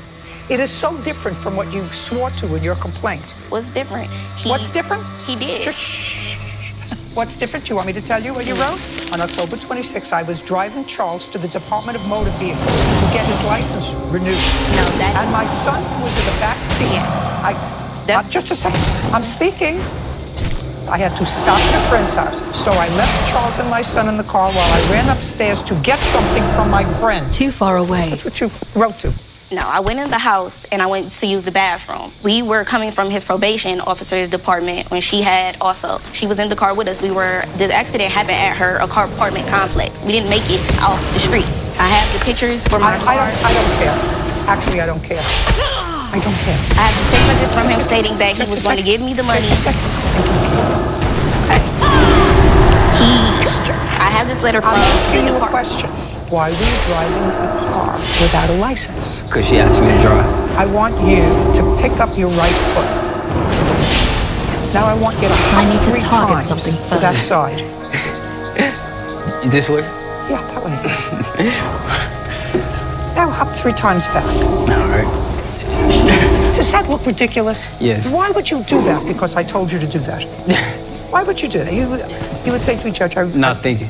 So I want to know, why were you driving the car without a license? For her to watch the baby, because the baby kept crying and the baby was hungry. So I decided Did you go to your probation officer or to the Department of Motor Vehicles? My probation officer. She drove me. We were on our way to the I'm not speaking to you. Judge Judy continues in a moment. Are you the victim of a scam? Go to judgejudy.com. Like us on Facebook and follow us on Twitter. Who was in the back seat other than the baby? Her friend. What's her friend's name? I don't even know. I don't believe either one of you. What was the bail for? The bail? The bail. Driving without my license. You mean you were arrested for driving without a license, or you were arrested on a warrant? I cannot attack that. But they also charged me. You were arrested on a warrant for what? For a traffic ticket. When had you gotten a traffic ticket? This was 2010. So 7 years later, the warrant fell on you after you had been incarcerated for 5 years? Yes. I had a fee to pay that I never took care of. Did you pay the fee? Yes. I'm also paying for this accident too. You are? Yeah, I'm going to court for it. When? I already went to court. I paid $400. I got $350 left. Is that for the other person's car that you hit? No, this for me driving out my license. Oh, so $400 was your court fine? $750 altogether. I got $350 left. What car did you hit? Some lady car. Was she parked or was she driving? She was driving. Where did you hit her car? In the back. What was the name of your insurance carrier? Founders Insurance. Where's the letter from the insurance company denying coverage? I've never received a letter from the insurance. I can't help you. I don't no longer have Founders. That's unfortunate. I was actually arrested on this matter. They sent me an obstruction of justice charge to my house, and I was arrested due to this matter. I totally admit that I was wrong, for hopping in the vehicle. I should have called the police when he told me, and I just got in. I was just trying to get home. Goodbye. Your Honor, he also did damages to my home that I have. You're not going to look at the paper that he gave me. That Let's go back to another judge in small claims court where you came from if you think someone else will believe your story. I don't. I have the paper stated that I paid his bond. I don't get his bond money or anything back. Judge Judy continues in a moment.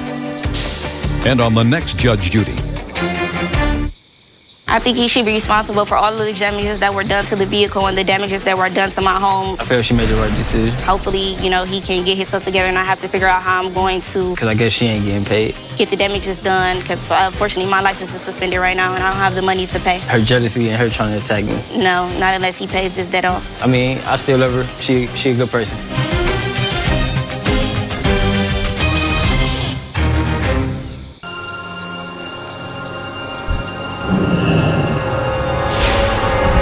A pet sitter's struggle. I would not give him back the dog that he hasn't had for a year. She's terrified of him. Listen to me. I'm terrified of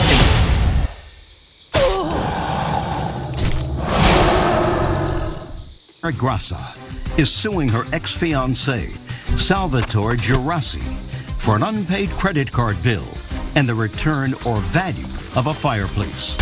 Order. All eyes.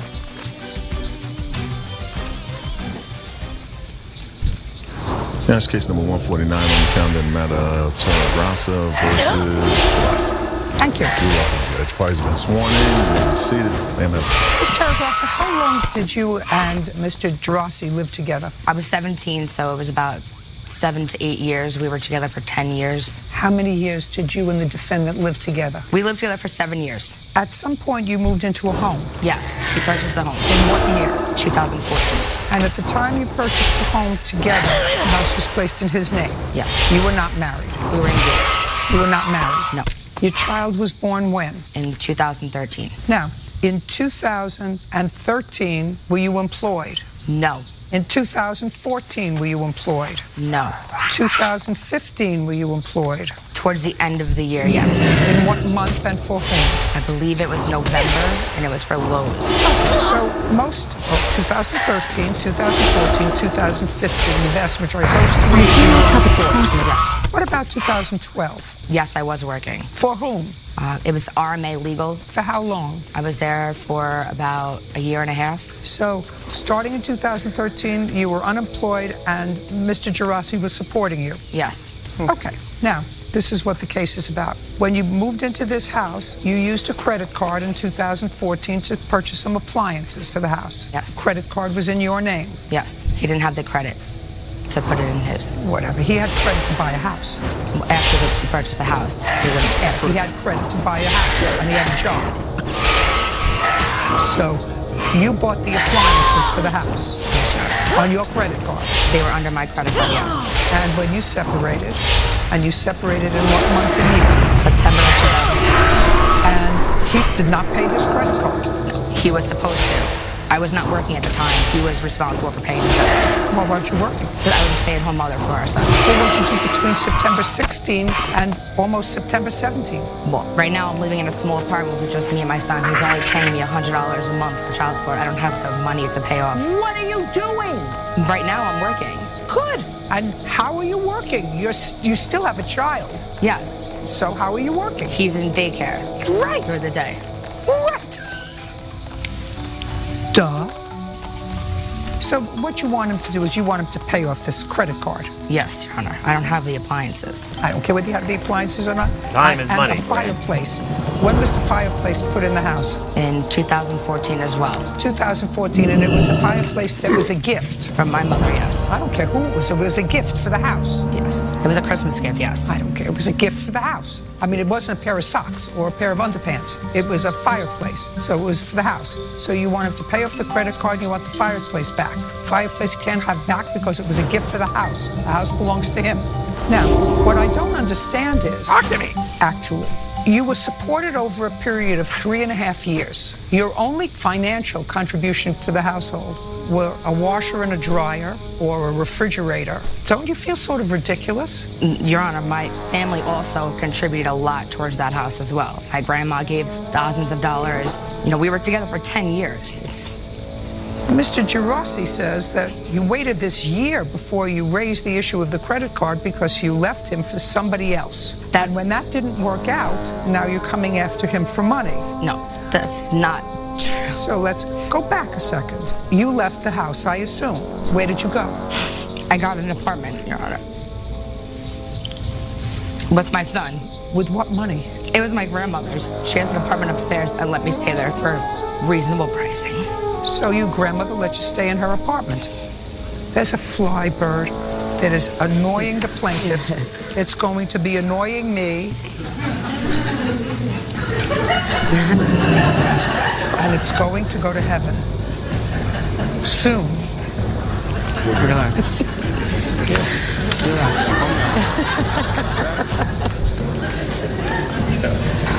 Now, I'd like you to tell me what appliances were purchased on the credit card. We had a refrigerator, a dishwasher, a stove, and a microwave. And altogether, how much was that? I'm not really sure, maybe $3,500 the most. I'm not really too sure about how much it was. I don't have the bill. Do you have the bill? I have the receipts, Your Honor. I'd like to take a look at it.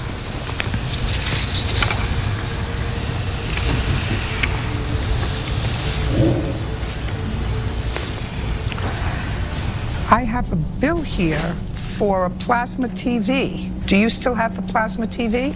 Yes. Okay. Microwave oven, dishwasher, all of that came to $33.59. Okay. Now, but that's 2 years later, you separate. Which of these things do you want? I just want to pay off the bill. How did you handle your finances? When? When you were living together. He paid the bills. Did you have a joint account? We did have a joint account, yes, Your Honor. So you got money in to put into the joint account, and you got money to put into the joint account from the defendant, and you paid the bills. I bought the food for the house. I'm asking you, who wrote out the checks? So. Did you write out the checks? No, Your Honor. She had full access to my account. She wrote out all the bills. There was her student loan was coming out of my account, her Bloomingdale's bill, her Macy's bill. I see them. Yes. What kind of work do you do, And those are my accounts. Gerasi, what kind of work do you do? I am a fire alarm inspector for New York City. A fire alarm inspector for New York City. The Chase savings account. Whose savings account is this? It was in both of our names. And what happened to that savings account? Well, both of us transferred money into the checking to pay bills. So you kept it in the savings account so you could get a little bit of interest? It turned out to be a total checking, or whatever, like, I don't know, they changed the account to checking and savings in one. What kind of pet did you have?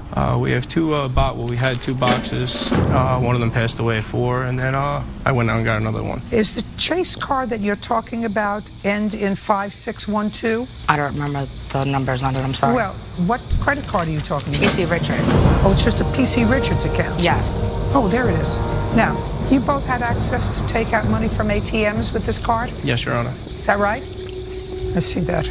Your card was 9038. Arby's, Chipotle, Sinclair's Pub West in Babylon. Your card ended in 9038. I don't remember what the card number was, Your Honor. Is that her card? On the paper, all my card numbers are on there. On the first page that I gave you? Yeah. Whatever's highlighted, those are my cards, because those are all closed out. Whatever we did or purchased food-wise, we were together while we were doing it.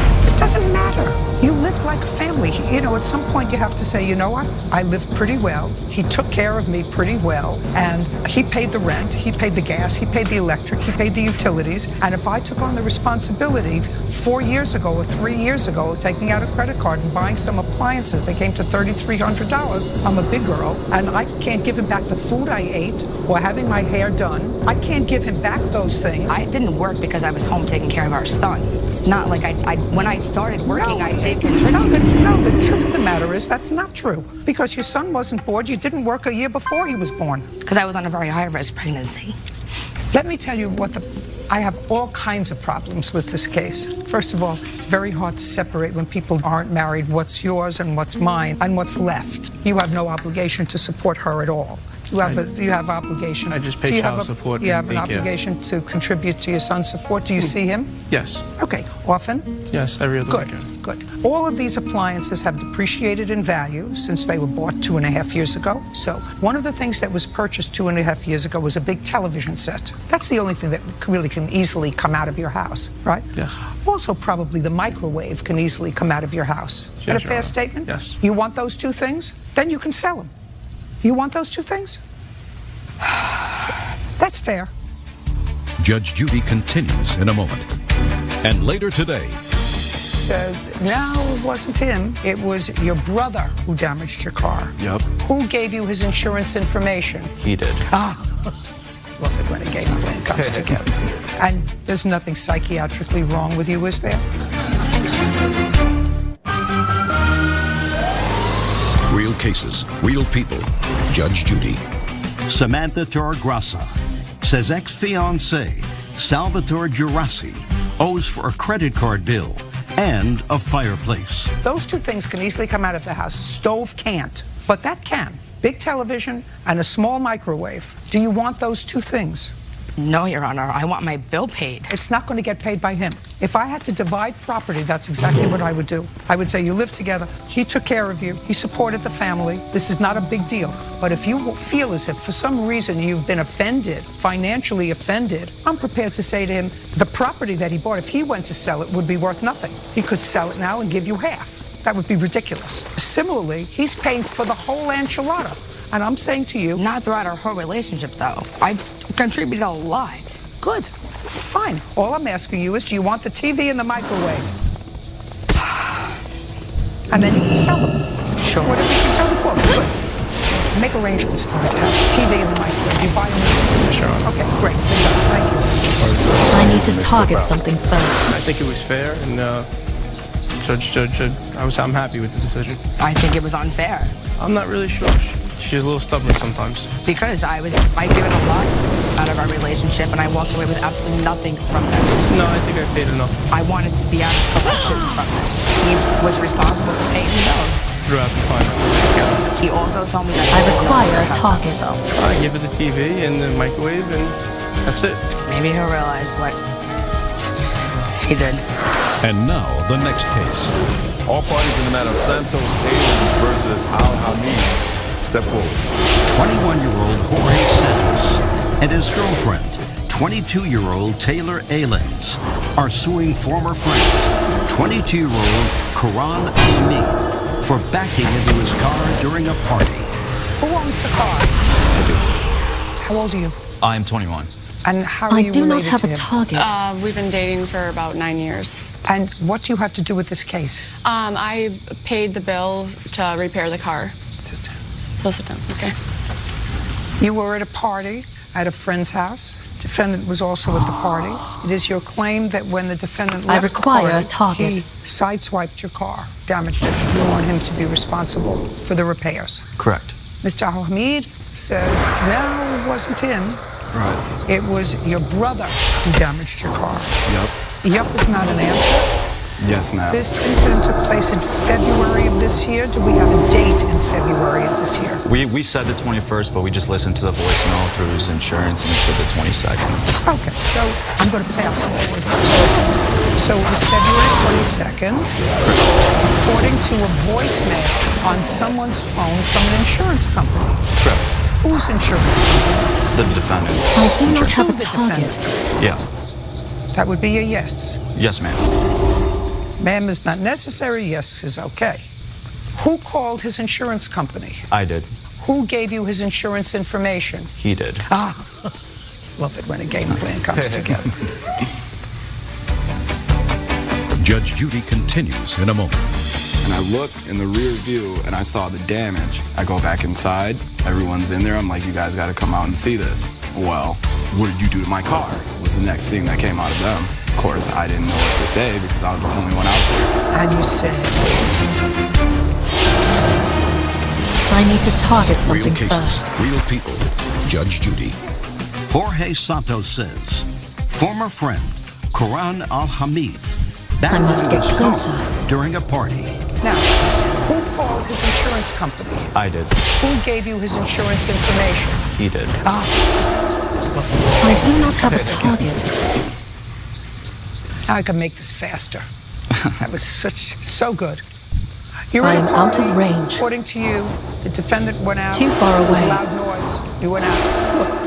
Your car was smashed and he had some damage. I require on his a car. target. Correct. Defendant's car was parked in front of yours? Not directly. It was more inside of the garage in a slanted way. And my car was at the very end of the driveway towards the right, so someone could back out still. Like, I was sure to give enough space. So. Okay, so he was backing out I must from get the closer. garage area. Correct. And was parked partially in the garage. No, he was all the way in the garage. And you've known him for a while? Yeah, he's been actually my best friend for 9 years. So now, Mr. We're going to start and with the information that I'm already armed with, which is that you turned over your insurance to the plaintiff and were cooperative in his contacting your insurance company. Yes. You understand that? And there's nothing psychiatrically wrong with you, is there? No, there's not. So there would be no reason for you to give him your insurance information. It's, you know, like I wouldn't say to you, what's your blood type? Yeah. You know what I mean? Like, what's your shoe size? Can I see your insurance card? Do you really want to know that? No, I don't want to know any of those things. But, you know, it's not the sort of thing that comes up in conversation. Like, is it raining out? Yeah. Is it raining out and can I have your insurance information? Do you know what I mean? Mm-hmm. You ask for insurance information because somebody thinks that you're responsible for damage to their property. And you give that insurance information I need to target because something you think first. you're responsible for damage to their property. We understand each other? Yeah. Yes. Perfect. Now, you were pulling out of the driveway. You had been at the party for how long? Well, I wasn't pulling out of the driveway. I was pulling out of the garage. Out of the garage? It's fairly long. You're pulling out of the garage? Yeah, and I pulled out to the point where I could see his car, and I looked in the rear view, and I saw the damage. So I was like, well, oh my goodness, let me see if my car is damaged. I get out, look at my car, there's a scratch, and I look at his car, and there's the damage on the front bumper. I go back inside, everyone's in there, I'm like, you guys gotta come out and see this. Well, what did you do to my car? Was the next thing that came out of them. So, of course, I didn't know what to say because I was the only one out there. And you said? I said, I don't know. I do not have a target. And here's my insurance.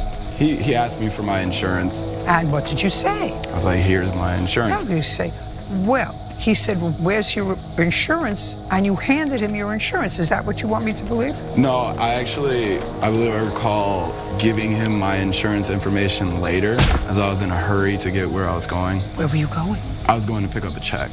In a hurry? What happened with your insurance? Mr. Out.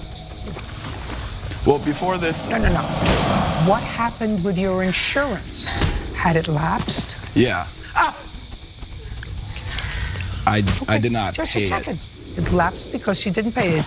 They didn't lapse your insurance because they didn't like the color of your shirt. Your insurance lapsed because you failed to pay a premium. Yes. Good, and that's why we're here, because you had no insurance. So when you called your insurance, they said, who? We don't know him. Right? Okay. Judge Judy continues in a moment. Want justice? Go to judgejudy.com. Like us on Facebook and follow us on Twitter. Can I see pictures of your car, please? You sure can. All right. And the bill to repair it. Here we go. What did you tell your friend when you found out he had no insurance? I texted him, and because he wouldn't answer my calls or whatever, he was kind of like dodging me. Because when it first happened, I asked him for his insurance, and he handed me the paper that was in his glove box. And so I just looked at it, didn't take to picture or anything like that, and I said, well, we're gonna have to figure something out, Karan. And he goes, yes, we will have to, but I gotta go. So I said, okay. So I let him go, and then I texted him for the next 4 days, and still he wouldn't send me his insurance. And Is he still your friend? No.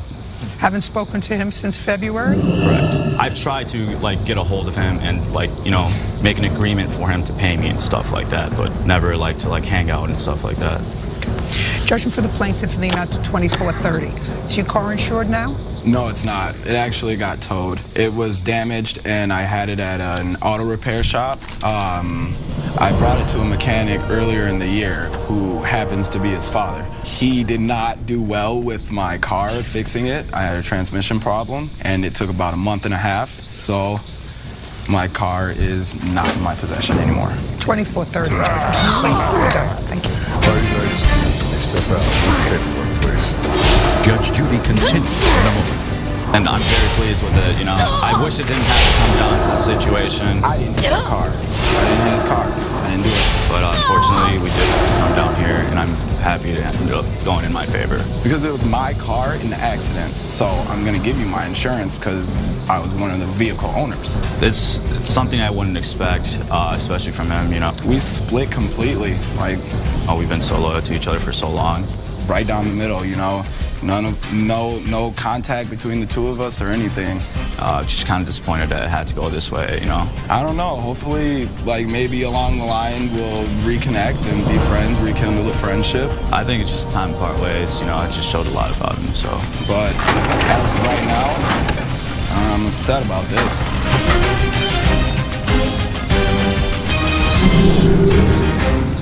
A vengeful tenant spews hate and obscenity. I'm looking at exactly what you posted on her phone, on her daughter's phone. That would be what we call vicious. There was reason that pushed me to do what I did. But it's even too much for this. Tell me what you would do to a 30-year-old man who sent this to a 10-year-old sister. I would make sure that I didn't send that to anyone else. Judge Judy. You are about to enter the courtroom of Judge Judith Scheinman. This is Judge Judy. Mary Klass is suing her former tenants, Steve Reed and Robert Turner, for defamation of character and harassment. Order. All rise. That's case number 129 on the calendar, matter of class. Thank you. You're welcome, Judge. Parties have been sworn in. You may be seated. Gentlemen, have a seat, please. Miss Klass, these were your tenants. Were they the only two people in the house? There were 6 tenants in total in the house at the time that the lease ended or terminated. And did these two remain? Yes, Mr. Turner and Mr. Reed remained past. They were your tenants from when to when? Mr. Reed moved in 2013, August, and Mr. Turner moved in August of 2014. And the lease was up when? I gave 30-day notice on April the 30th of this year. That would have been as we move out. Okay, you had a written lease initially. And, well, I'll ask Mr. Reed. Mr. Reed, when did your written lease expire? A written lease expired. That was what was complicated, is we never formally signed any lease. She had dropped it off. Okay, and but then you never just... It kind of rolled over to the, it was a month-to-month, basically. So you acknowledge you were month-to-month tenants. Yeah. And so she gave you a 30-day notice in April of this year. Non-official. What does that mean, not official? She sent a text to the group. I had her blocked. I never received the text. I don't care. If you had her blocked, then you're a moron. If you have your landlord blocked, you're a moron anyway, because I read the papers. But if you have your landlord blocked, then you're an idiot. So she gave you a 30-day notice on April 30th. How many people were in the house on April 30th? How many people were in the house May 30th? When was the last time you paid rent? April. That's for May. Did you pay June's rent? We did. Did you pay June's rent in June? In June? Yeah. Yes. What day in June? 9th or 10th. So now you paid June's rent on June 9th, despite the fact that you had a 30-day notice. And then what happened? Then we moved out. No, I'm not. Now I'm looking at him. Sorry. Then we moved out to a new place. What date? June 11th. So is what you're telling me you paid all of June's rent and moved out on June 11th? We agreed with Ms. Klass to pay for the days we were there in June. Now let's get to who posted obscene things about Ms. Klass on either Craigslist, the internet, anywhere out there in cyberspace. Raise your hand. That would be you. And when did you start posting these obscene things? Did you start posting them in 2013, Mr. Reed? No, it was... No. I'm asking the question. Did you start posting them in 2013? No. Did you post them in 2014? No. Did you post them in 2015? No. Did you post them in 2016? No. Prior to April 2017, did you post any obscene things about this class? No. So the obscene things that you posted to her after you got some side of the notice through a crystal ball because you had her number on it. Then she wanted you because she was moving back to her house after April 30th. That would be what we call vicious. Nobody's going to show me what you moron posted on the internet about her.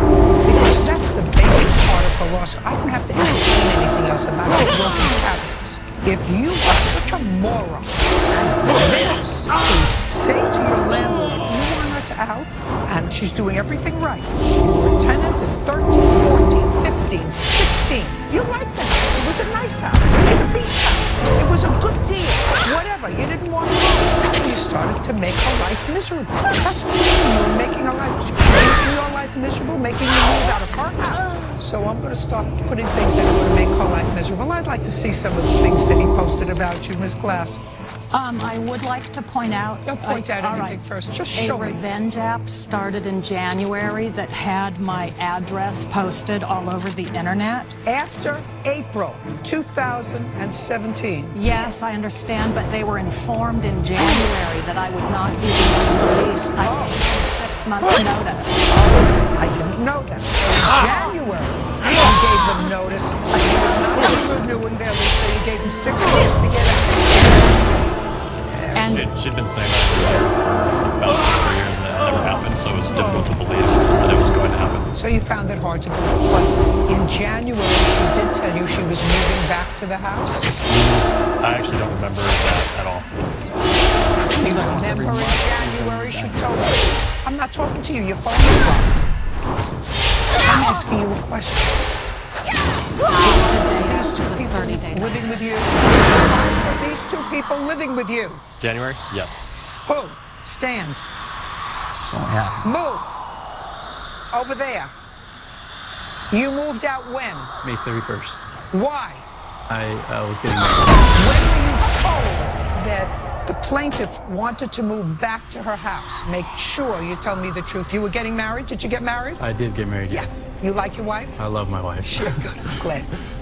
When were you told you were going to have to move? I don't remember the exact date, but it was not January. It was a month or 2 before moving out. Okay. And were you involved with Mr. Reed, the idiot, in sending these things on the internet about her, or was it just his idea? I was not involved. I think there were 2 parts to that question. Or was just he involved? To my knowledge, just he was involved. And when he posted these things, did he tell you that he had done it?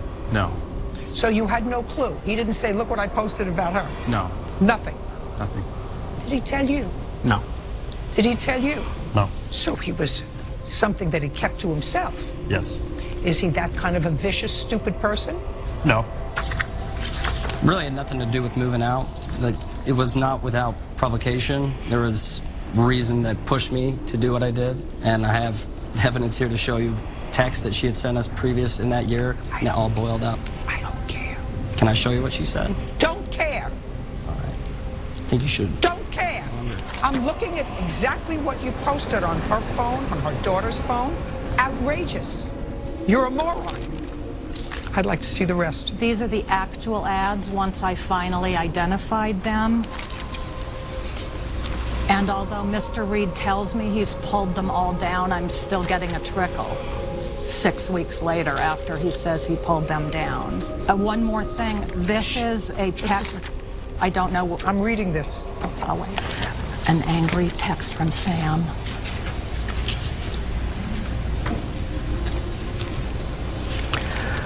Now I want you to go through your folder, and I want you to pick out the worst thing that she texted to you that in your mind justified what you did here. I want you to go through your list, find the worst one.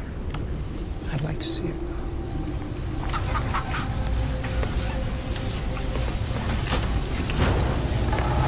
We have a friend who immigrated from Nigeria. It's regarding her, and it was extremely offensive.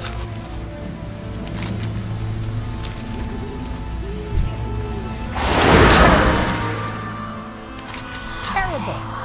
Now you can pick the second worst one. Judge Judy continues in a moment. You said it all blew up and I got so angry, so I sent 5 things over the internet. And I asked you to show me the worst communication you had with her that inspired any of this. And later today, she said you acted like a jerk by leaving the keys in the car and the car running in order to allow somebody else to steal the car. I mean, I'm sure she didn't say it to you exactly the way I am. Did you call him a jerk? No. No. Well, that's what jerks do. Real cases, real people. Judge Judy.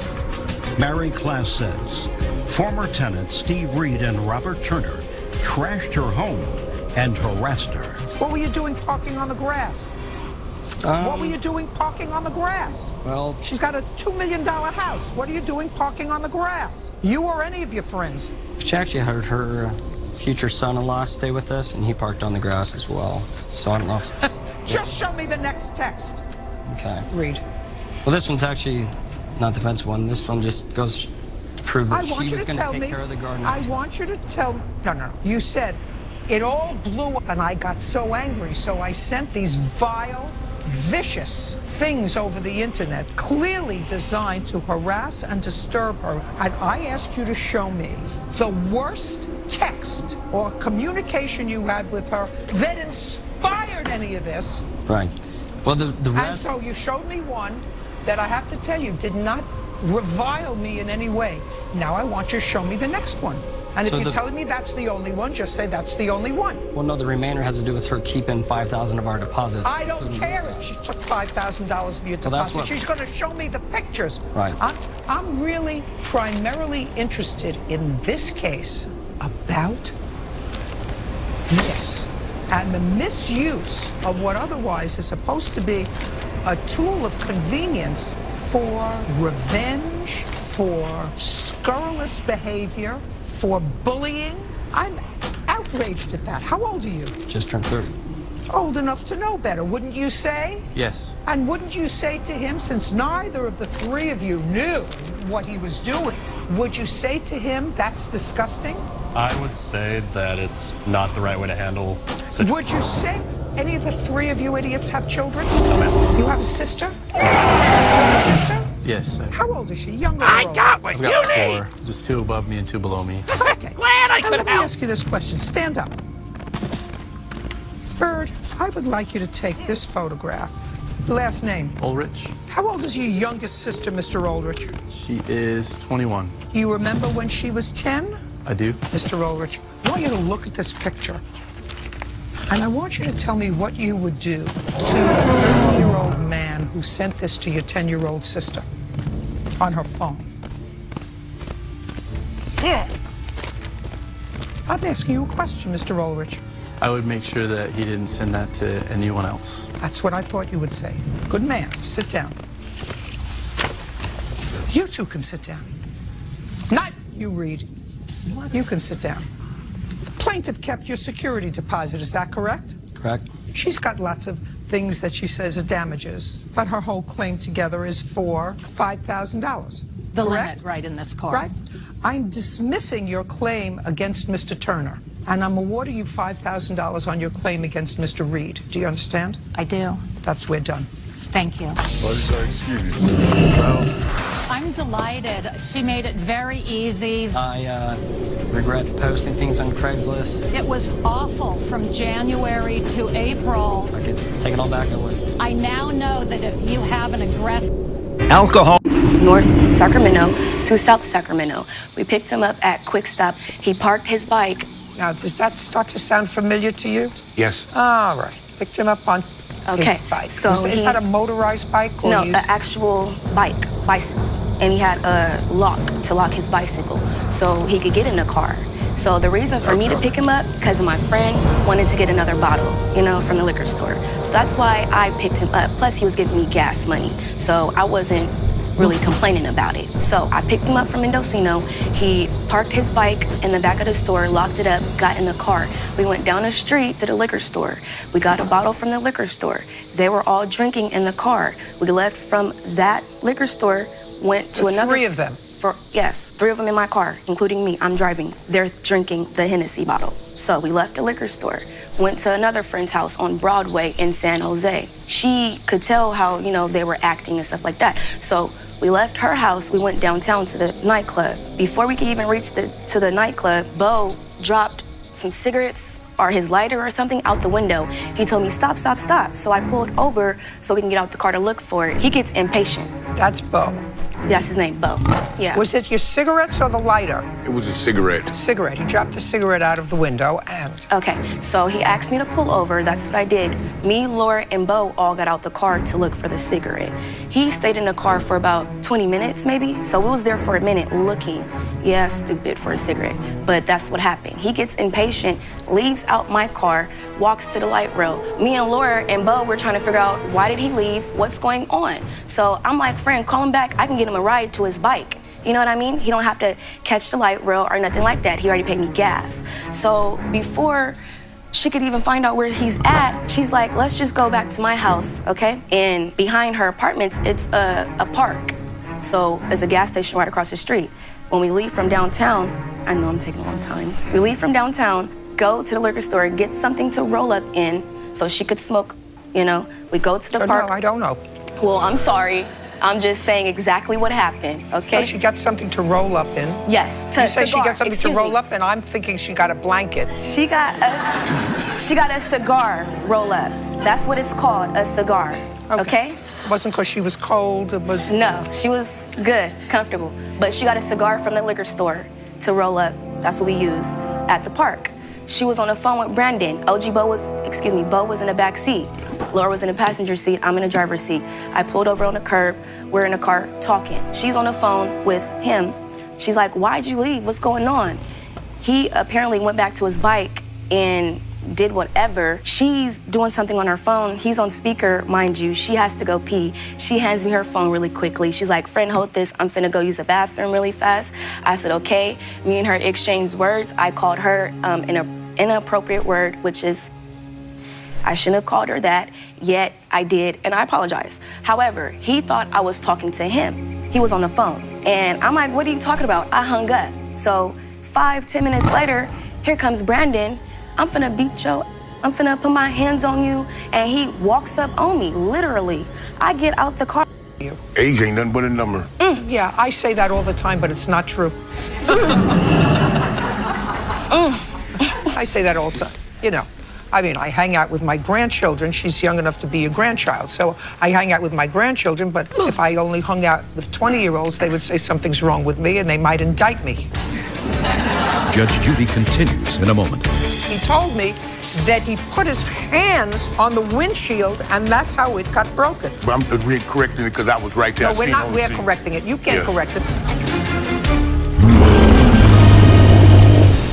Real cases, real people. Judge Judy.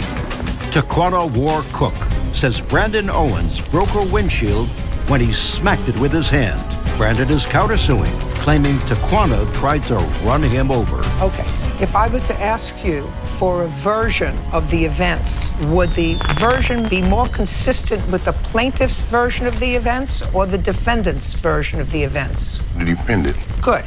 In what respect? In what respect? That's what I asked you. Okay, he called Laura's phone because I'm right there. So she called him out his name, called him.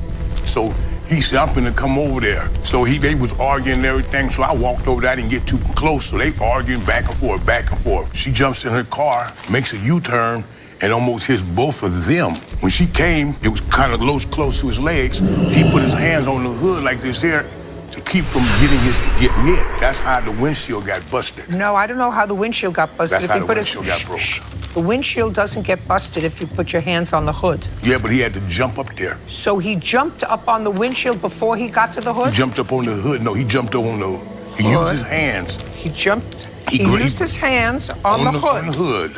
And how did the windshield get broken? He jumped up like this here, and the car was still coming and hit the windshield. With what? His body. That's not what he told me. He couldn't break it with his hands. That's what he told me. He told me that she was coming at him from the side and he put his hands on the windshield and that's how it got broken. I'm just telling you, that's what he told me. Yeah, but I'm correcting it because I was right there. No, we're correcting it. You can't correct it. That's what he testified. Okay. Sit. Can I see a bill for the windshield, please? I have 3 paper estimates right now.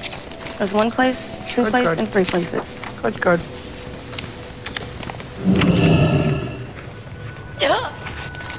So the cheapest estimate you have is for $210? Yes, for the windshield itself. However, I do have a dented fender from when he claimed he jumped on my vehicle. Well, he kicked it and slammed his hands on it multiple times. Okay. I'd like to see a photograph of that. Your Honor, if it's possible, may I speak? Sure. This is the dent fender. This is the... Your Honor, she drove the car directly at me. I didn't walk over to the car and just jump on it or kick and hit it. She drove her car directly at me. That's what happened. I heard what you said. Do you have an estimate for this damage? Yes, ma'am. I'd like to take a look at it. And I also have a police report if you want. I will as soon as I look at this. You're showing me an estimate for almost $1,300. Your lawsuit is requesting $798. Explain that to me. Because at first, I didn't think he had that much, honestly. So when I made the police report, I put $400 on a police report. Very good. Judge Judy continues in a moment. And later today... Do you have any other pictures of damage? No, but the property had to be cleaned. Show me. Show me what it looked like, and I'll determine whether or not it had to be cleaned. I'm not relying on you to tell me it had to be cleaned. I have to look at it.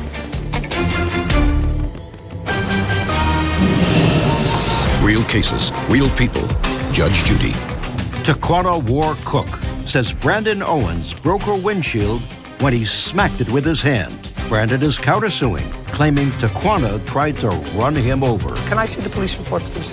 Because my windshield, it varies from $200 to $300, and I noticed my fender, so I just took a picture of that as well and amended my contract. And you made the police report about 2 days later, is that right? Yes, because the next day I tried to ask his mother to talk to him to get my windshield replaced. Judgment for the plaintiff in the amount of $798. Counterclaims dismissed. We're done. Thank you, ma'am. Parties are excused. You may step out. He was on other intoxicating drugs. This bad decision making, I was with some people I probably just shouldn't have been. Life goes on. Right, God is good. I'm gonna learn from this. You know what I'm saying? I'm learning from this. And now, the next case. All parties in the matter, Bernstein versus Smiley.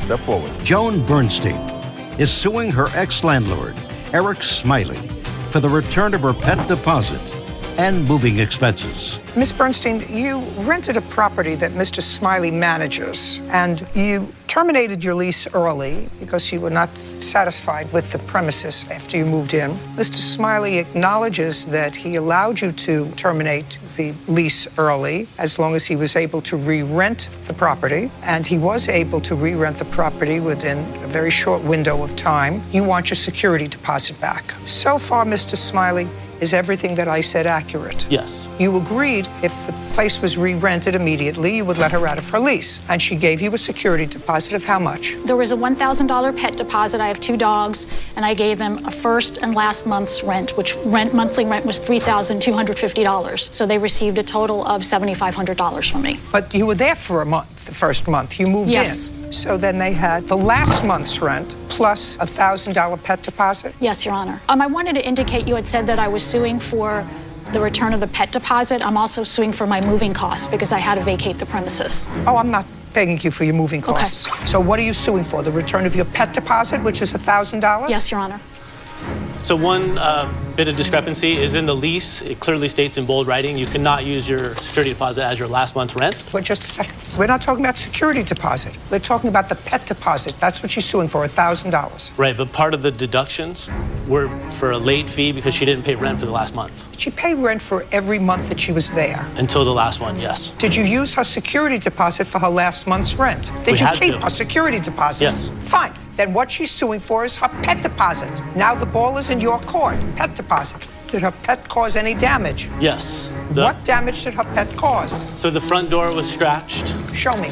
And I acknowledge, Your Honor, the damage. There's a dispute as to the cost of the repair. Okay. So let me see the front door and then show me how much the door is to repair, and that comes off your pet deposit. So it was $350.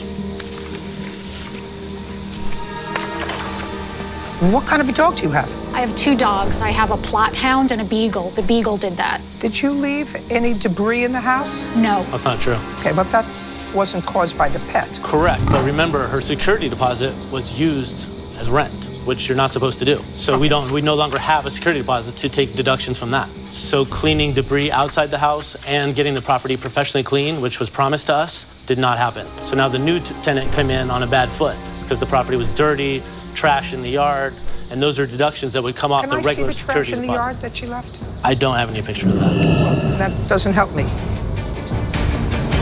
Judge Judy continues in a moment. Have you been cheated? Go to judgejudy.com. Like us on Facebook and follow us on Twitter. Do you have any other photographs of any other damage that you are claiming? No, just the invoice from the construction I don't care company. about your invoice. Well, you can see what the owner I don't had to care pay. about your invoice. The door, she acknowledges the damage, which means she still has $650 of her pet deposit. If you have any other pictures of damage, I'll look at it. Do you have any other pictures of damage? No, but the property had to be cleaned. Show me. Show me what it looked like, and I'll determine whether or not it had to be cleaned. I'm not relying on you to tell me it had to be cleaned. I have to look at it. Show me pictures. Got a picture of the door? That's how you have a picture of the trash in the yard. You have pictures of what was left behind. I mean, I could show you text from the new tenant saying what a mess the place is. I'm not interested. Then you have the new tenant here. I don't listen. Okay, that's my mistake for not bringing Your another mistake. witness. Judgment for the plaintiff in the amount of $650. Thank you. Thank you. All right, excuse me, may step out. Judge Judy continues in a moment. And on the next Judge Judy. I need The to owners didn't target charge her for a something lot of stuff first. they could have. I was very happy with Judge Judy's decision. I felt it was equitable. The owners are really nice people. They don't want her to be there if she doesn't want to be there. Don't let landlords take advantage of tenants.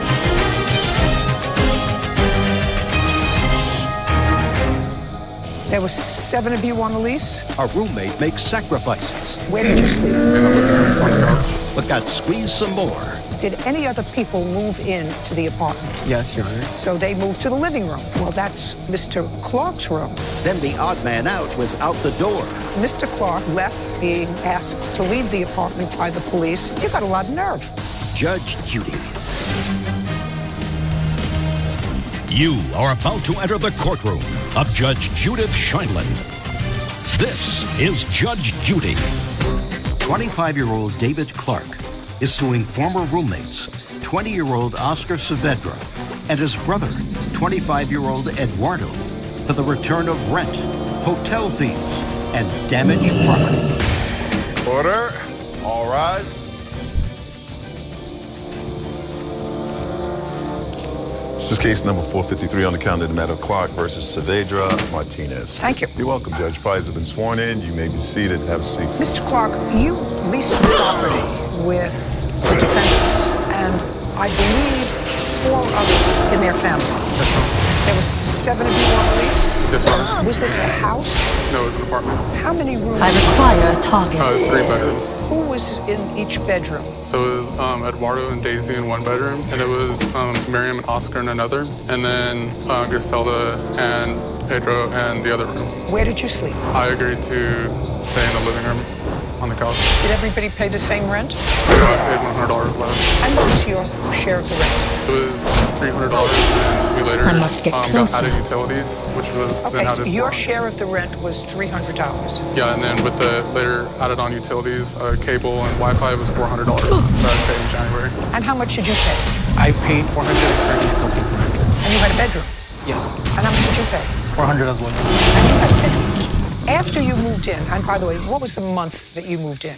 It was August 15th. Of last year. Yes, Your Honor. And on what date were you put out of the apartment? January 23rd. Had you paid your $400 January rent? Yes, Your Honor. What is your last name? Saavedra, Your Honor. Mr. Saavedra, after you signed the lease, at any point did any other people move in to the apartment? Yes, Your Honor. Who? My brother, Miguel Saavedra, and Anna. And where did Miguel and Anna sleep? In the beginning of their move-in, they moved with my brother. I need to target something room, first. And then later they moved down to the living room. A month Just a later. second. So they moved to the living room. No, the bedroom. So when they first moved in, they were staying in Eddie's bedroom, and then they moved down to the living room. When did they move down to the living room? I would say a month later, December of 2017. Well, that's Mr. Clark's room. That caused some difficulty. Yes, it did. But they were having financial struggles. I don't care. I require a you target. can't move in other people to share his room, so that created some difficulty. Yes. With Mr. Clark. And ultimately, Mr. Clark complained to the landlord about additional people being in the apartment who are not on the lease. Do you really need water? Yes.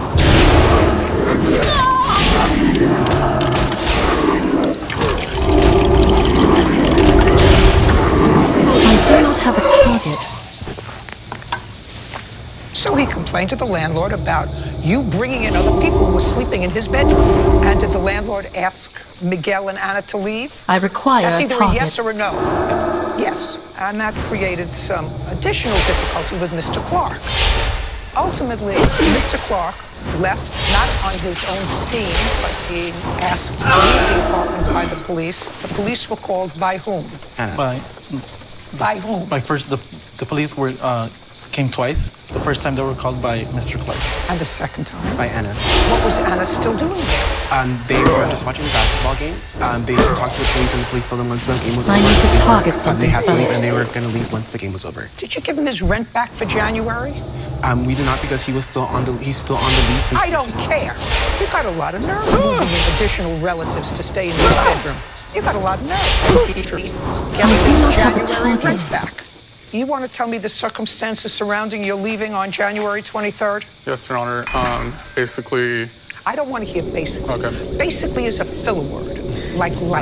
I don't want to hear basically or like. Okay. Oscar came down and he approached me, got my face, and started tearing all my beadwork up when I was working on it, and it created additional problems with everyone else, including... Who's Oscar? That's Oscar. Oscar, raise your hand. That would be you. And so you messed up his beadwork. You sort of acknowledge that you messed up his beadwork, but you say, I cleaned it up. So none of his beadwork was broken, but you messed it up. It's not an answer. Yes, it's an answer. May your blades never So die. after the police showed up, they said they were going to keep the piece and clean it up, but that didn't happen because Eduardo proceeded to destroy more beadwork, and it was over there by the front door. Put your hand down. I'm not interested. Yeah. Keep it real. I just want to... So far, you get your rent back.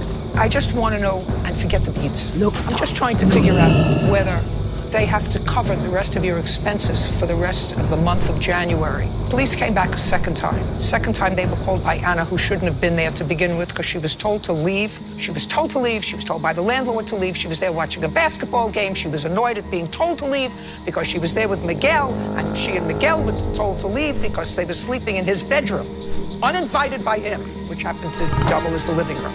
Police told you to leave January 23rd, is that right? Yes, Your Honor. Where did you go? I had to go stay 3 nights at a hotel room. Which hotel did you stay at? It was Vagabond and 2 other hotels. May I see?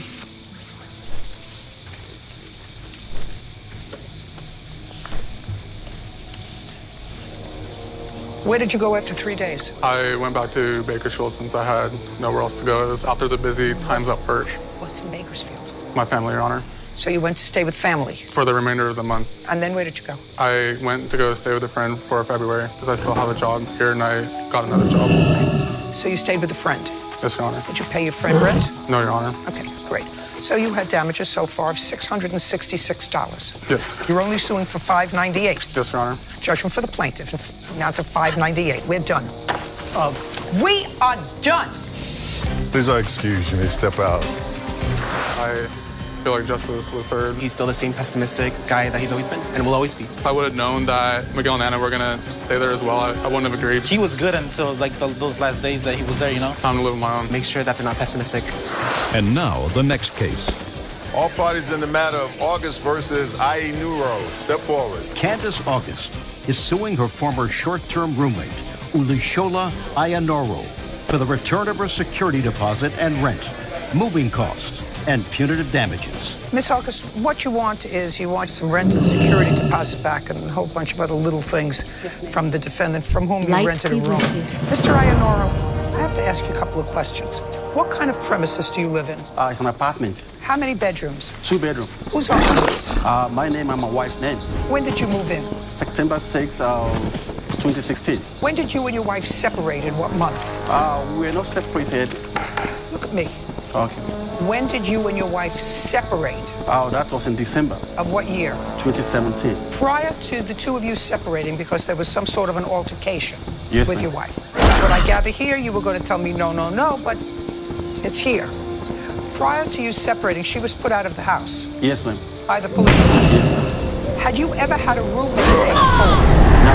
So every time that you lived, did your wife work? Yes, ma'am. And did she contribute to the rent? Yes, ma'am. So after she left, you advertised for a roommate to contribute to the rent because she wasn't paying the rent anymore. Yes, ma'am. I got it. Just wanted to figure it all out. And the plaintiff, Miss Ernst, answered that I had for a roommate. On what date did you move in? And your wife was gone at that time? Yes, ma'am. There came a time that your wife returned to the house. Date and month did she return to the house? That was December 15th. Had you gone to court with her? Yes, ma'am. Did the court allow her to re-enter the house? Yes, ma'am. So now you have 2 bedrooms and 2 women in the house because you had rented the room to her.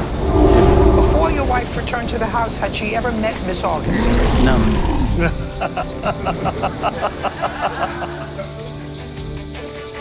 Judge Judy continues in a moment. You're a nut. If you and your wife are having problems and you're due back in court on December 15th, you don't rent the room on December 4th. That's being a nut. That's not letting it all shake out. And later today, tell me where you got the money from. Matthew told me that he would help me out with the taxes in the car and that he would be the one giving me the money. Is that what you told her? No. No, of course not. real cases, real people. Judge Judy. Candace August says, living with her former short-term roommate, Ulushola Ayanoro, was a nightmare.